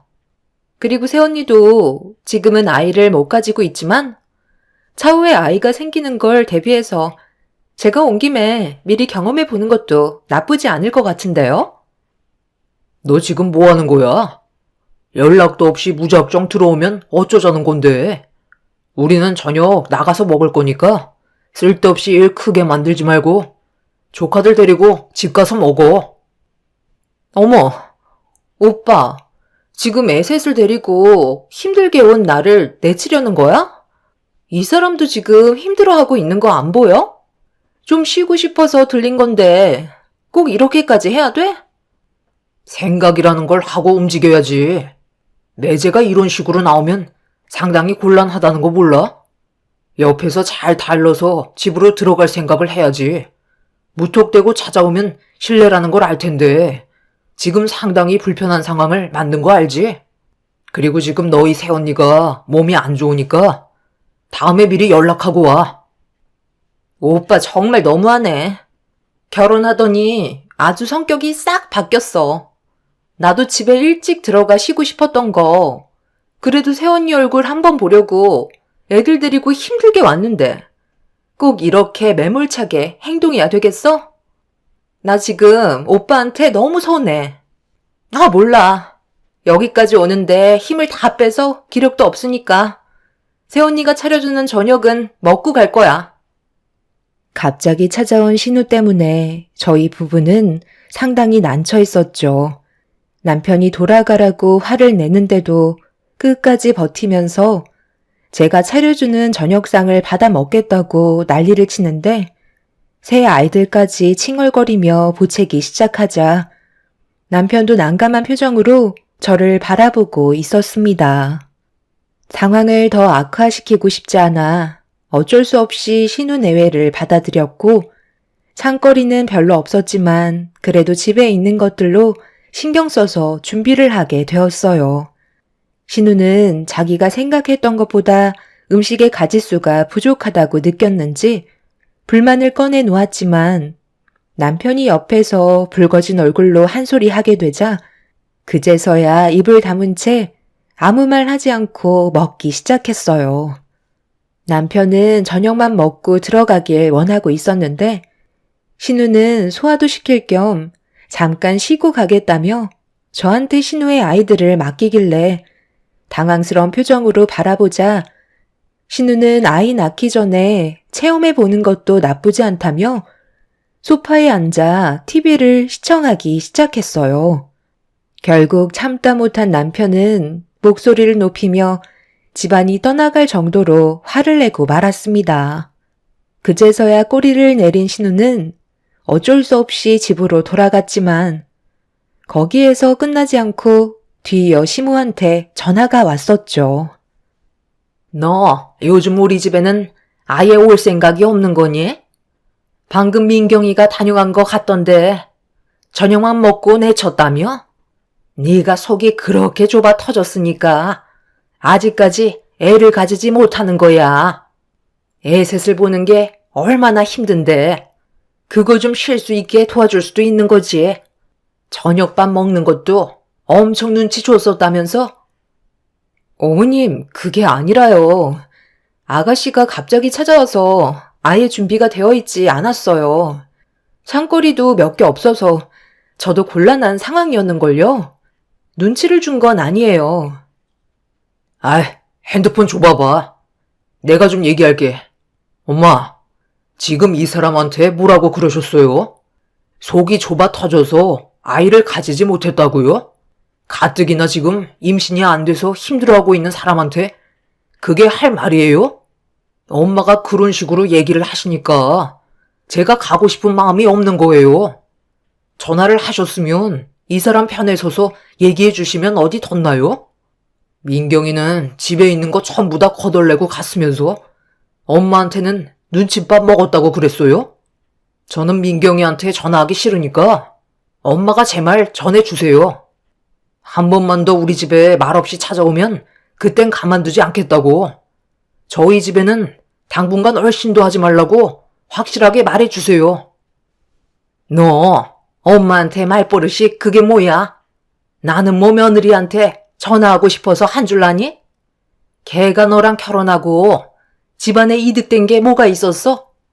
뭐 하나 똑 부러지게 하는 거 없이 나이만 처먹고 아이는 가지지도 못하고 있는데 내 입에서 좋은 말이 나가겠니?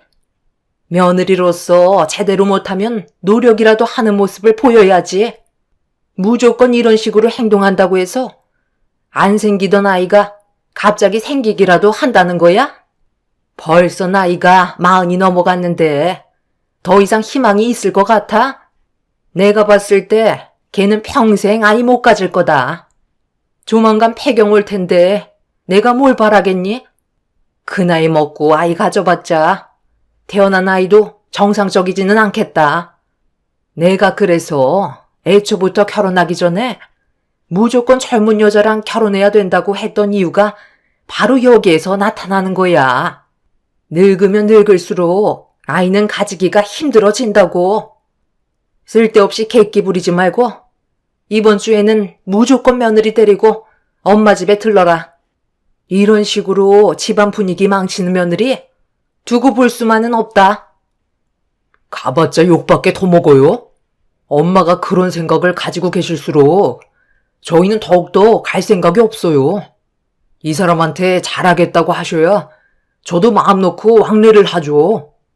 뭘 잘못하고 계시는지 아직까지 모르시는 걸 보니 엄마와 제가 얼굴 보게 될 날은 좀 더 길어질 것 같네요. 더는 할 말 없으니 먼저 전화 끊을게요. 시모와 통화하는 걸 옆에서 듣고 있던 남편은 화가 많이 났는지 전화를 뺏어서 좀 전에 신우의 태도에 대해 문제가 있다며 불만을 털어놨지만 시모는 신우의 편에서만 말을 들어줄 뿐 저희가 겪었던 난처한 상황에 대해서는 이해해 주려 하지 않으셨습니다. 결국 시모의 전화 한 통으로 저희 부부와의 사이는 점점 더 심각해지고 있었죠. 그동안 정말 많이 참았었던 게 항상 결혼하고 나서부터 제가 시댁에 관련된 일을 거의 다 떠맡게 되면서 명절 때나 집안 행사 같은 일들은 거의 전적으로 저만 하고 있었어요. 그런 것들이 저에게는 상당한 스트레스로 다가오고 있었죠. 남편도 이런 상황을 모르는 건 아니었기 때문에 제가 며느리로 오고 나서 시댁 집안일은 아예 손을 뗀 신우가 문제가 있다며 시모에게 불만을 털어놨지만 눈 하나 깜박하지 않고 무조건 저를 시켰었네요. 처음에는 아이를 셋이나 키우는 상황이라 많이 힘들어 보이고 도움이 필요할 것 같아 정말 많은 것들을 제가 해줬었어요. 신우가 급하게 볼 일이 생겼을 때는 대신 아이들을 돌봐주면서 제 입장에서는 최선을 다했었는데 그런 걸 시댁 식구들은 당연하게 생각하고 있었죠. 시댁에 며느리가 들어오면 자동적으로 집안일을 해주는 사람으로 인식을 하고 있는 것 같아 기분이 좋지는 않았습니다. 그렇게 온갖 스트레스를 받아가며 시댁 생활을 하다가 어느 날 문제가 크게 터지게 되면서 저희 부부는 시댁과 한동안 인연을 끊게 되었죠. 주말에 온 가족이 시댁에 모여 시간을 보내고 있는데 시모가 신우의 아이들을 돌봐주고 계셨어요. 저는 음식 준비를 하고 있었고 시부와 남자들은 밖에서 고기를 굽고 있는 상태였죠. 그때까지만 해도 별일 없이 잘 지내고 있었는데 낮잠을 자고 나온 신우가 갑자기 비명을 질렀고 저는 깜짝 놀라 거실로 나와보니 시모가 아이들을 돌봐주다가 큰애가 넘어졌는데 얼굴에 출혈이 나고 있었어요. 아, 엄마! 애들을 보는데 졸고 있으면 어떡해요? 제가 1시간도 긴장을 늦추면 안 된다고 했잖아요. 그런데 큰애 이마에 상처가 났잖아요. 제일 중요한 게 얼굴인데. 얘, 너 이리 좀 와봐라. 내가 이거 진작에 치우라고 했었는데 왜 안 치워서 일을 크게 만든 거야? 잘생긴 내 손자 얼굴에 상처가 난 거 네가 다 치료비 배상해줘야 할 것 같다. 얼굴에 상처 난 건 제대로 치료하지 않으면 평생 가는데 네가 다 책임을 져야 할 것 같다. 내가 말한 걸 한 귀로 듣고 흘리니까 이런 일이 생기는 거야. 어머님, 그게 무슨 말씀이세요? 저는 전혀 듣지 못했는데요. 이 물건이 위험할 것 같다고 치우라고 저한테 얘기하셨으면 바로 치웠었겠죠. 그럼 지금 우리 엄마가 거짓말을 한다는 거예요? 요즘 새언니 하는 행동들을 보면 표정도 안 좋고 불만이 상당히 많아 보이던데 우리 엄마가 시키니까 하고 싶지 않았던 거겠죠. 우리 큰애 이마에 상처 난 거 회복되지 않으면 그에 따른 치료비 보상 청구할 테니까 내일 새언니도 병원에 같이 가요. 저는 주방에서 음식만 만들고 있었는데요. 어머님, 다시 한번 잘 생각해 보세요. 저한테 이 물건을 치우라고 하셨어요? 이건 저 혼자 들기에도 힘든 물건이라고요. 딱 봐도 남자들이 옮겨줘야 할 것 같은데 대형 화분을 어떻게 저 혼자 옮길 수 있겠어요? 어머님이 시키셨다면 그이한테 부탁해서 옆으로 좀 옮겨달라고 부탁했겠죠. 어머님이 말씀하신 거 전혀 듣지 못했는데 지금의 상황 피하시려고 저한테 떠넘기시는 건 정말 너무하다고 생각돼요. 어머, 새언니, 지금 끝까지 거짓말 하시는 거예요? 어떻게 저희 가족 앞에서 듣지 못했다는 말을 할 수가 있어요? 새언니가 음식을 하고 있는데 저희 엄마가 얘기한 걸 듣지 못했을 수도 있는 거죠. 그냥 조용히 넘어가려 했는데 도저히 안 되겠네요. 집안 사람들 다 불러 모아서 잘잘못을 따져야겠어요. 시모의 한마디가 집안의 분위기를 심각하게 만들면서 신우는 더욱더 날뛰기 시작했어요.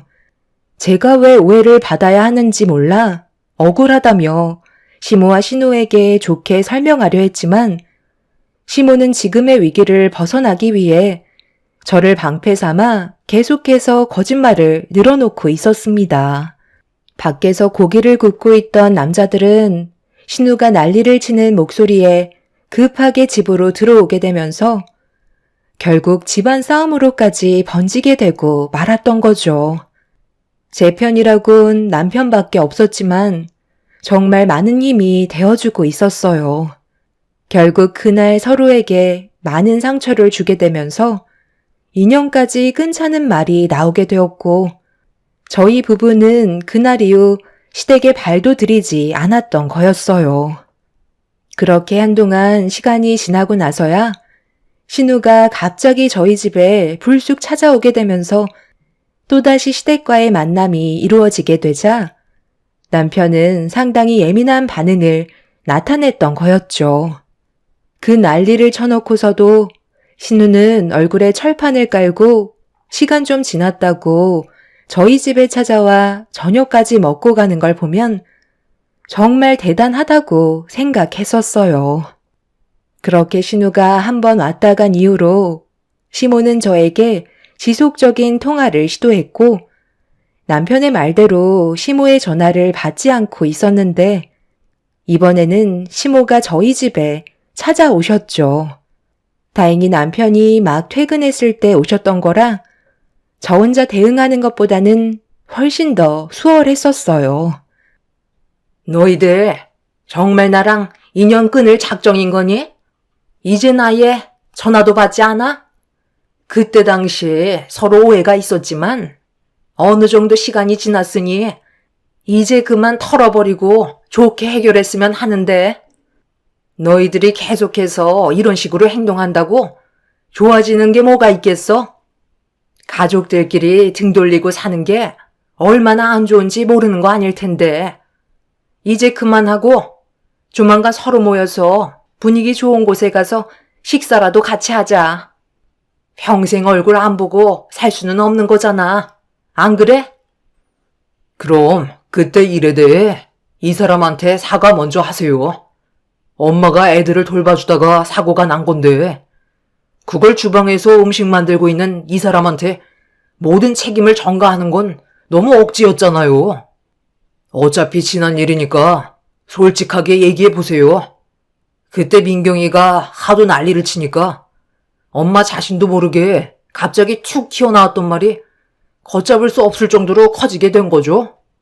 거실에서 주방이 꽤 멀리 떨어져 있었는데 화분을 치워달라고 조용하게 얘기했다는 것도 이해가 안 된다고요. 엄마 성격상 일단 이 사람부터 먼저 불러 세워놓고 어떤 일이든 시키려 하시잖아요. 거기에다가 그 큰 화분을 이 사람 혼자 옮기라는 게 말이 된다고 생각해요?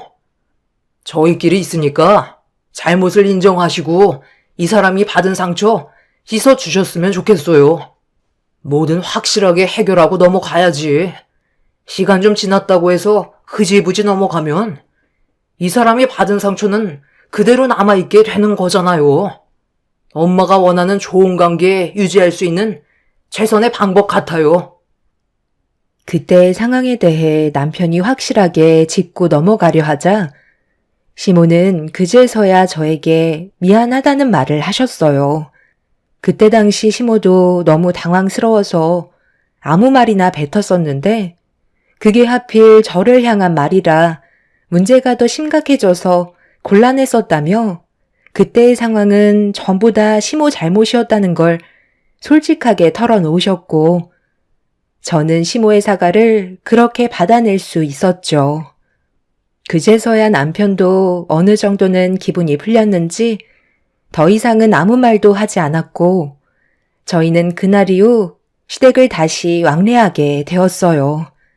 한동안 별일 없이 잘 지내고 있었는데 언제부터인가 평소와는 다른 몸 상태라 좀 이상함을 느끼고 있었는데 속이 울렁거리기 시작하자 처음 겪어보는 느낌들이 임신일지도 모른다는 생각을 하게 되어 테스트기를 사서 검사를 해보는 순간 두 줄이 선명하게 찍혀 있었고 그토록 바라던 아이를 저도 가질 수가 있게 되었습니다.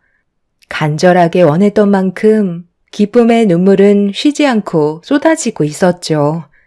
그렇게 임신 소식을 듣게 된 양가 집안은 저에게 많은 축하를 해주셨는데 시모가 임신 축하 파티나 하자고 시댁에 오라고 하셔서 찾아뵈니 상당히 많은 음식들이 준비가 되어 있었고 뱃속에 아이가 생기면서부터 시모의 사랑을 받게 된 저는 기쁨을 감추지 못하고 있었어요. 그동안 고생했다고 제 앞에 음식을 내주던 그때 신우가 입을 열었어요. 나는 애를 셋이나 낳는데도 이런 상차림 한번 받아본 적 없었는데 정말 너무한 거 아니에요? 새언니 정말 좋으시겠어요? 솔직히 임신 안 될 줄 알았는데 누가 그 나이에 아이를 가질 수 있을 거라 생각했겠어요. 저는 불가능할 줄 알았는데 정말 대단하시네요.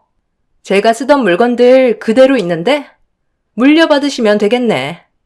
나중에 출산하시면 전부 다 가져다 드릴 테니 유용하게 쓰세요. 그런데 늦은 나이에 임신을 하면 장애 아이가 태어날 확률이 많다고 하던데 괜찮으시겠어요? 아가씨, 무슨 말을 그렇게 하세요? 그런 일은 생각도 하지 말아야죠. 제 뱃속에서 자라고 있는 아이가 장애를 가지고 태어났으면 하는 바람이라도 있는 거예요. 원래 갑자기 찾아온 아이는 불완전한 경우가 많더라고요. 제 주변에서도 늦은 나이에 임신했다가 출산을 했는데 다운증후군을 가지고 태어난 아이도 꽤 많이 봤어요. 새언니는 정상적인 아이가 태어날 수도 있으니 너무 걱정은 하지 마세요. 저는 그냥 임신 한 번 한 거 가지고 너무 큰 관심을 받고 있으니까 그게 좀 눈에 거슬려서 자제를 좀 해달라는 거예요. 저는 애를 셋이나 낳는데도 조용히 그냥 지내고 있잖아요. 너무 대놓고 좋아하시니까 좀 그래서요. 왜? 너희 새언니가 지금 임신해서 대접받으니까 그게 그렇게 배가 아프냐? 너는 항상 그게 문제야. 자기보다 좀 더 받는 것 같거나 관심이 한쪽으로 쏠리면 그걸 꼭 질투하더라. 모두가 너희 새언니를 진심으로 축하해주는 건 그동안 정말 많은 노력을 했었고 포기하지 않았기 때문에 좋은 결과를 가져온 거에 대해 축하를 해주고 있는 거라고. 내가 봤을 때 너희 새언니가 임신한 걸 아니 곱게 생각하고 진심으로 축하해주고 있지 않는 네가 오히려 더 안 좋은 모습으로 보이는 거 아니야? 신우는 제가 임신했다는 걸 못마땅하게 생각하는지 불만스러운 얼굴로 저에게 말을 막 하길래 기분이 좋지 않았지만 시모가 저를 위해 맛있는 음식을 만들어준 노력을 헛되게 하고 싶지 않아 최대한 참고 넘어갔었어요. 남편은 항상 신우에게 벼르고 있다며 분노를 참고 있다는 걸 보여주고 있었고, 신우와의 관계 회복은 정말 쉽지 않았네요. 아무리 노력을 해도 신우는 저를 항상 싫은 대상으로만 생각하고 있는 것 같아 마음이 좋지 않았습니다. 남편은 그날 임신하는 기간 동안 스트레스 받지 않았으면 좋겠다고 출산 전까지 아무도 찾아오지 않았으면 한다는 부탁을 하게 되었어요. 시모는 남편의 말에 불만을 얘기했지만 아이가 우선이라며 예민하게 반응을 하고 있었죠. 시댁에서 받았던 스트레스가 언제 또다시 이어질지 몰라 항상 불안한 마음을 가지고 있는 듯 보였습니다. 남편이 강하게 얘기하자 시모도 더 이상은 아무 말도 하지 않았었죠. 그렇게 저는 10달 동안 저희 부모님 외에는 아무도 집에 찾아오지 않았고 저는 스트레스 하나 받지 않은 채 성공적인 출산을 할 수가 있었습니다. 시모는 제가 출산하자마자 산후조리는 시모가 직접 해주고 싶다며 저희 집에 오셔서 도와줄 수 있는 걸 최대한 많이 도와주셨어요. 산후조리 센터에서 관리를 받아도 되지만 시모가 건강한 아들 손자를 낳아줬다는 거에 너무 고마우셨는지 정가는 확연히 다른 모습을 보여주셨죠. 그렇게 시모의 사랑을 한 몸에 받고는 있었지만 신우가 그런 저와 시모의 사이를 질투하면서 불만들을 계속해서 쌓아나가고 있었습니다. 그러다 시모가 잠깐 시댁에 들리게 된 날, 신우가 그 틈을 놓치지 않고 저희 집에 찾아와 충격적인 행동을 저질렀어요. 새언니, 저 왔어요. 요즘 얼굴에 행복이 넘치고 계시네요. 연락도 없이 와서 놀라셨죠? 요 앞에 친구들 좀 만났다가 언니 생각나서 왔죠. 애는 볼만해요? 아직 손이 서툴러서 고생 좀 하실 거예요. 그래도 아이가 있는 게 훨씬 더 행복하죠? 저도 그래서 아이를 셋이나 낳았다니까요. 저도 조만간 하나 더 낳을까 생각 중이긴 한데 애들이랑 나이 차이가 너무 나서 고민 중이에요. 제가 오늘은 시간이 좀 없어서 용건만 간단히 하고 싶거든요. 제가 방금 친구들 만나고 왔었다고 했잖아요. 그런데 아직 그 친구들이 가지 않고 저를 기다리고 있어요. 오래간만에 제대로 좀 놀아보고 싶은데 애들이 있어서 제가 시간을 내지 못하니까 친구들이 서운해 하더라고요. 그래서 찾은 방법이 바로 새언니한테 제 아이들을 맡기는 게 좋을 것 같아 이렇게 찾아왔어요. 잠깐이면 되니까 애들 좀 봐주실 수 있으시죠? 저도 양심이 있는데 너무 늦게 오진 않을 거예요. 저희 엄마도 어차피 조금 있다가 오실 거잖아요. 그때까지만 좀 부탁드릴게요. 올 때 제가 맛있는 거 사가지고 올 테니까 그렇게 해주실 수 있죠? 이래서 가족이 가까이에 있어야 된다고 하나 봐요. 그럼 부탁 좀 할게요. 아가씨, 잠깐만요. 제가 지금 어떻게 애를 셋이나 돌보고 있어요. 제가 아직 몸이 회복이 되지 않아 움직이는 것도 쉽지 않은데 아이들을 돌보는 건 어려움이 많다고요. 차라리 어머님 오셨을 때 다시 오면 안 될까요? 아직 걷는 것도 쉽지 않아서 그래요. 무작정 애들을 놓고 가면 혼자서 감당할 수가 없다고요. 애를 하나 보나 넷을 보나 거기서 거기인데 뭘 그것 가지고 엄살이에요? 저희 애들 몇 번 봐주신 적 있잖아요. 그때처럼 그냥 하면 돼요. 신우의 애들을 저에게 무작정 떠밀었고 저는 대응을 못한 채 신우의 행동을 보고 있을 수밖에 없었어요. 혼자서 모든 걸 감당할 수 없었던 저는 시모한테 전화를 했는데 하필 그날 받지 않더라고요. 어쩔 수 없이 전화 통화를 계속해서 시도하면서 아이들을 돌보고 있었습니다. 제 몸 하나 가누기 힘들었지만 어쩔 수 없는 상황이라 받아들여야만 했고 여기저기 돌아다니는 아이들이 혹시라도 위험해질 수 있는 상황이 오게 될까봐 한순간도 눈을 떼지 못하고 있었죠. 그렇게 몇 시간이 흘렀을 때 시모와의 전화가 겨우 연결이 되면서 지금 현재 제가 겪고 있는 상황에 대해 알려드렸어요. 시모도 많이 놀라셨는지 급하게 저희 집으로 달려오셨고, 시모가 들어온 이후 힘들었던 상황은 겨우 정리가 될 수 있었습니다. 시모는 신우에게 전화를 해서 어떻게 된 거냐고 물어보며 화가 난 얼굴로 통화를 하셨지만 최대한 침착하게 모든 걸 풀어가려고 좋게 말씀하시면서 신우가 서둘러 집으로 돌아오길 바라셨어요. 하지만 신우는 저녁 12시가 다 되어서야 찾아왔고 이 소식을 들은 남편은 일찍 퇴근해서 저를 도와주다가 한계에 다다른 상태에서 술에 취해 들어오는 신우를 보며 난리를 치고 말았어요.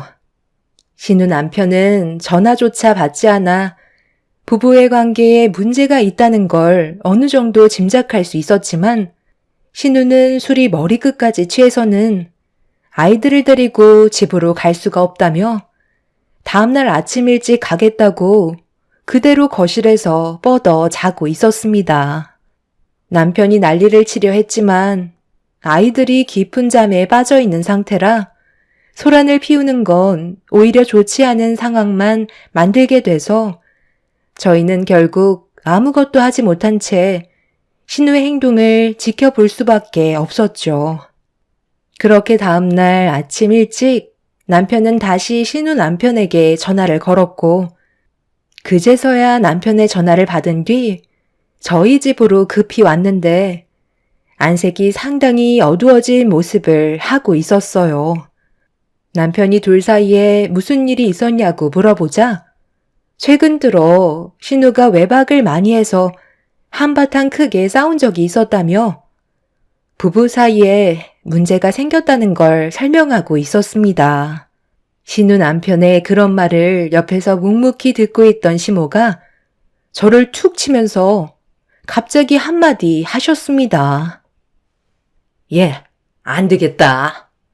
네가 좀 도와줘야 할 것 같다. 제가 원래 노는 걸 상당히 좋아하는 앤데 그동안 애를 셋이나 보고 있었으니 얼마나 많은 스트레스를 받고 있었겠니? 너는 아이를 하나만 낳았으니 민경이의 입장을 헤아리기에는 쉽지 않을 거다. 어차피 출산도 했고 산후조리도 거의 다 끝났으니까 애들 돌봐주는 거 도와줄 수 있는 거잖아. 너 혼자 하라는 것도 아니고 나도 옆에서 거들어 줄 거니까 토달지 않았으면 좋겠다. 가족이 서로 도와가면 좋잖니? 엄마, 그게 무슨 말씀이세요? 민경이가 애를 셋이나 낳은 게 자기 탓인데 그걸 왜 우리가 짊어져야 하는 건데요? 애 셋이나 딸린 엄마가 자기 놀고 싶은 거 다 놀면서 밤 12시 가까이 되어서야 들어오는 게 말이 돼요? 자기 몸 하나 간수도 못할 정도로 술까지 퍼마시는 게 맞는 거냐고요? 저희는 절대 그렇게 할 수 없어요. 저도 이건 잘못됐다고 생각해요. 아이 엄마가 이런 행동을 지속적으로 보이면 나중에 애들이 뭘 보고 배우겠어요. 노는 거 좋아한다고 아가씨는 놀게 놔두고 아이들을 대신 제가 보라는 건 너무 억지스러운 것 같아요. 어머님께서 무슨 말씀을 하시는지는 알겠는데요. 저희는 좀 힘들 것 같아요. 저희가 시모의 의견을 받아들이지 않아 갑자기 얼굴이 붉어지시더니 몸조리까지 전부 다 해줬는데 고마움의 성의 표시는 해야 되는 거 아니냐고 버럭 화를 내셨고 심각한 분위기는 좀처럼 가라앉지 않았습니다. 그날 시모는 저한테 많이 실망했다면서 집으로 돌아가셨고 다음날 아침 신우는 머리가 깨질 것 같다고 저에게 두통약을 달라고 하길래 서둘러 상황을 정리해야 될 것 같아 두통약을 준 뒤 이제 그만 나가달라고 안 좋은 목소리로 분위기를 잡았습니다. 밤을 꼴딱 새운 신우 남편은 아이들을 미리 차에 태웠고 남편은 신우에게 화를 내려 했지만 서둘러 출근을 해야 돼서 회사 일에 지장을 줄까봐 제가 나중에 다시 얘기하는 걸로 하자며 남편을 서둘러 출근시켰습니다. 신우는 헝클어진 머리를 정돈하면서 현관문을 나서는데 저에게 나중에 또 부탁하겠다며 고마웠다는 말 한마디 하고 신우 남편과 함께 집으로 돌아갔습니다.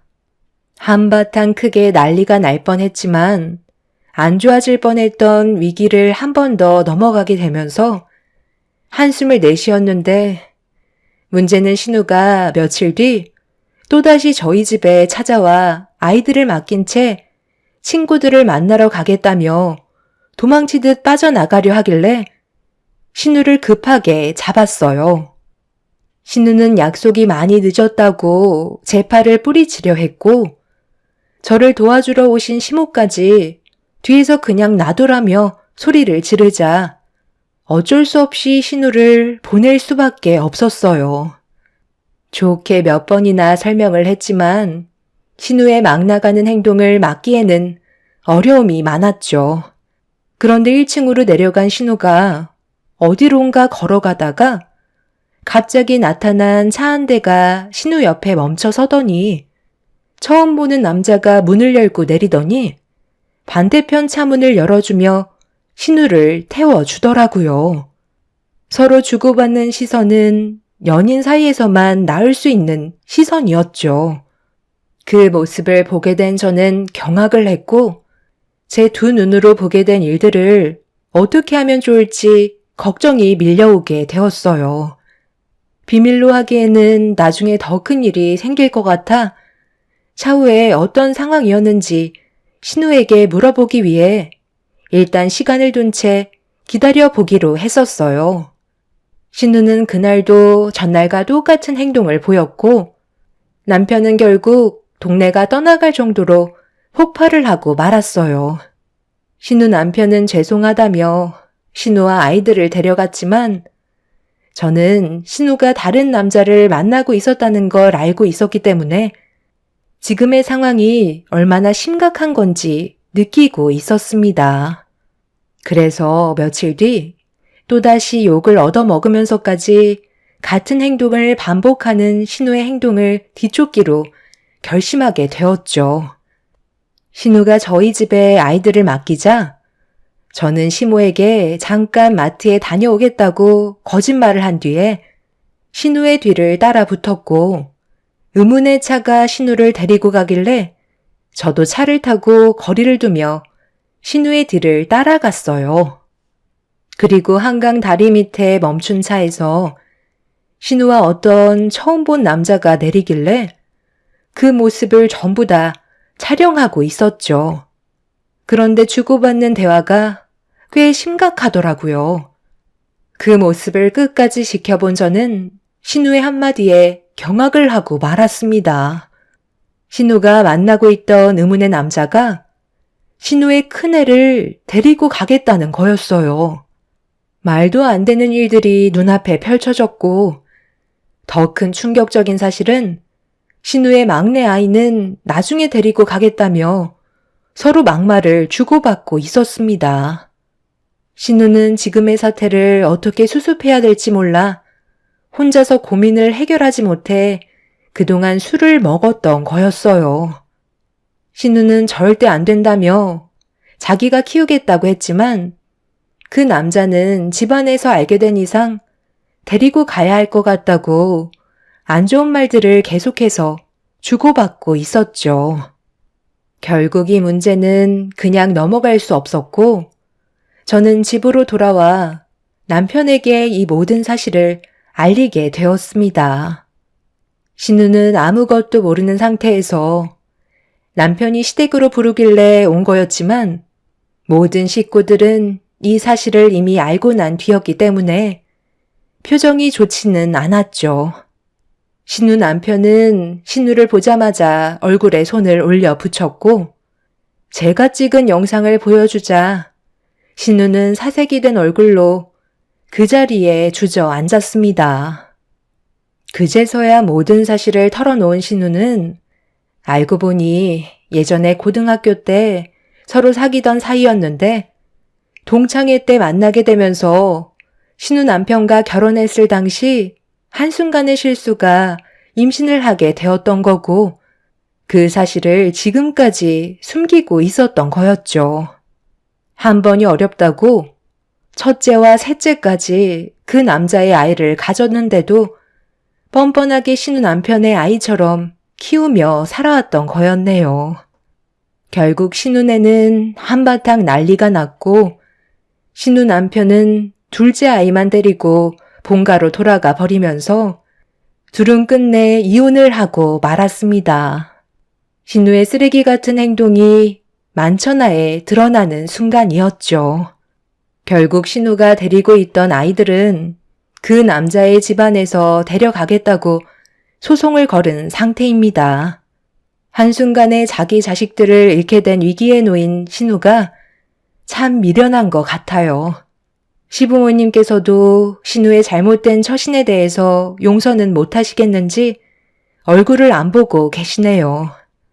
저희도 신우를 받아주고 있지 않는 상태입니다. 과거의 추억과 잠깐의 쾌락에 자신의 인생을 망쳐버린 신우는 벌을 받아 마땅하다고 생각해요. 잘못은 바로 잡아야 하는 거고 그에 따른 대가는 본인이 감당해야 되겠죠. 앞으로는 정상적으로 살아갔으면 하는 바람입니다.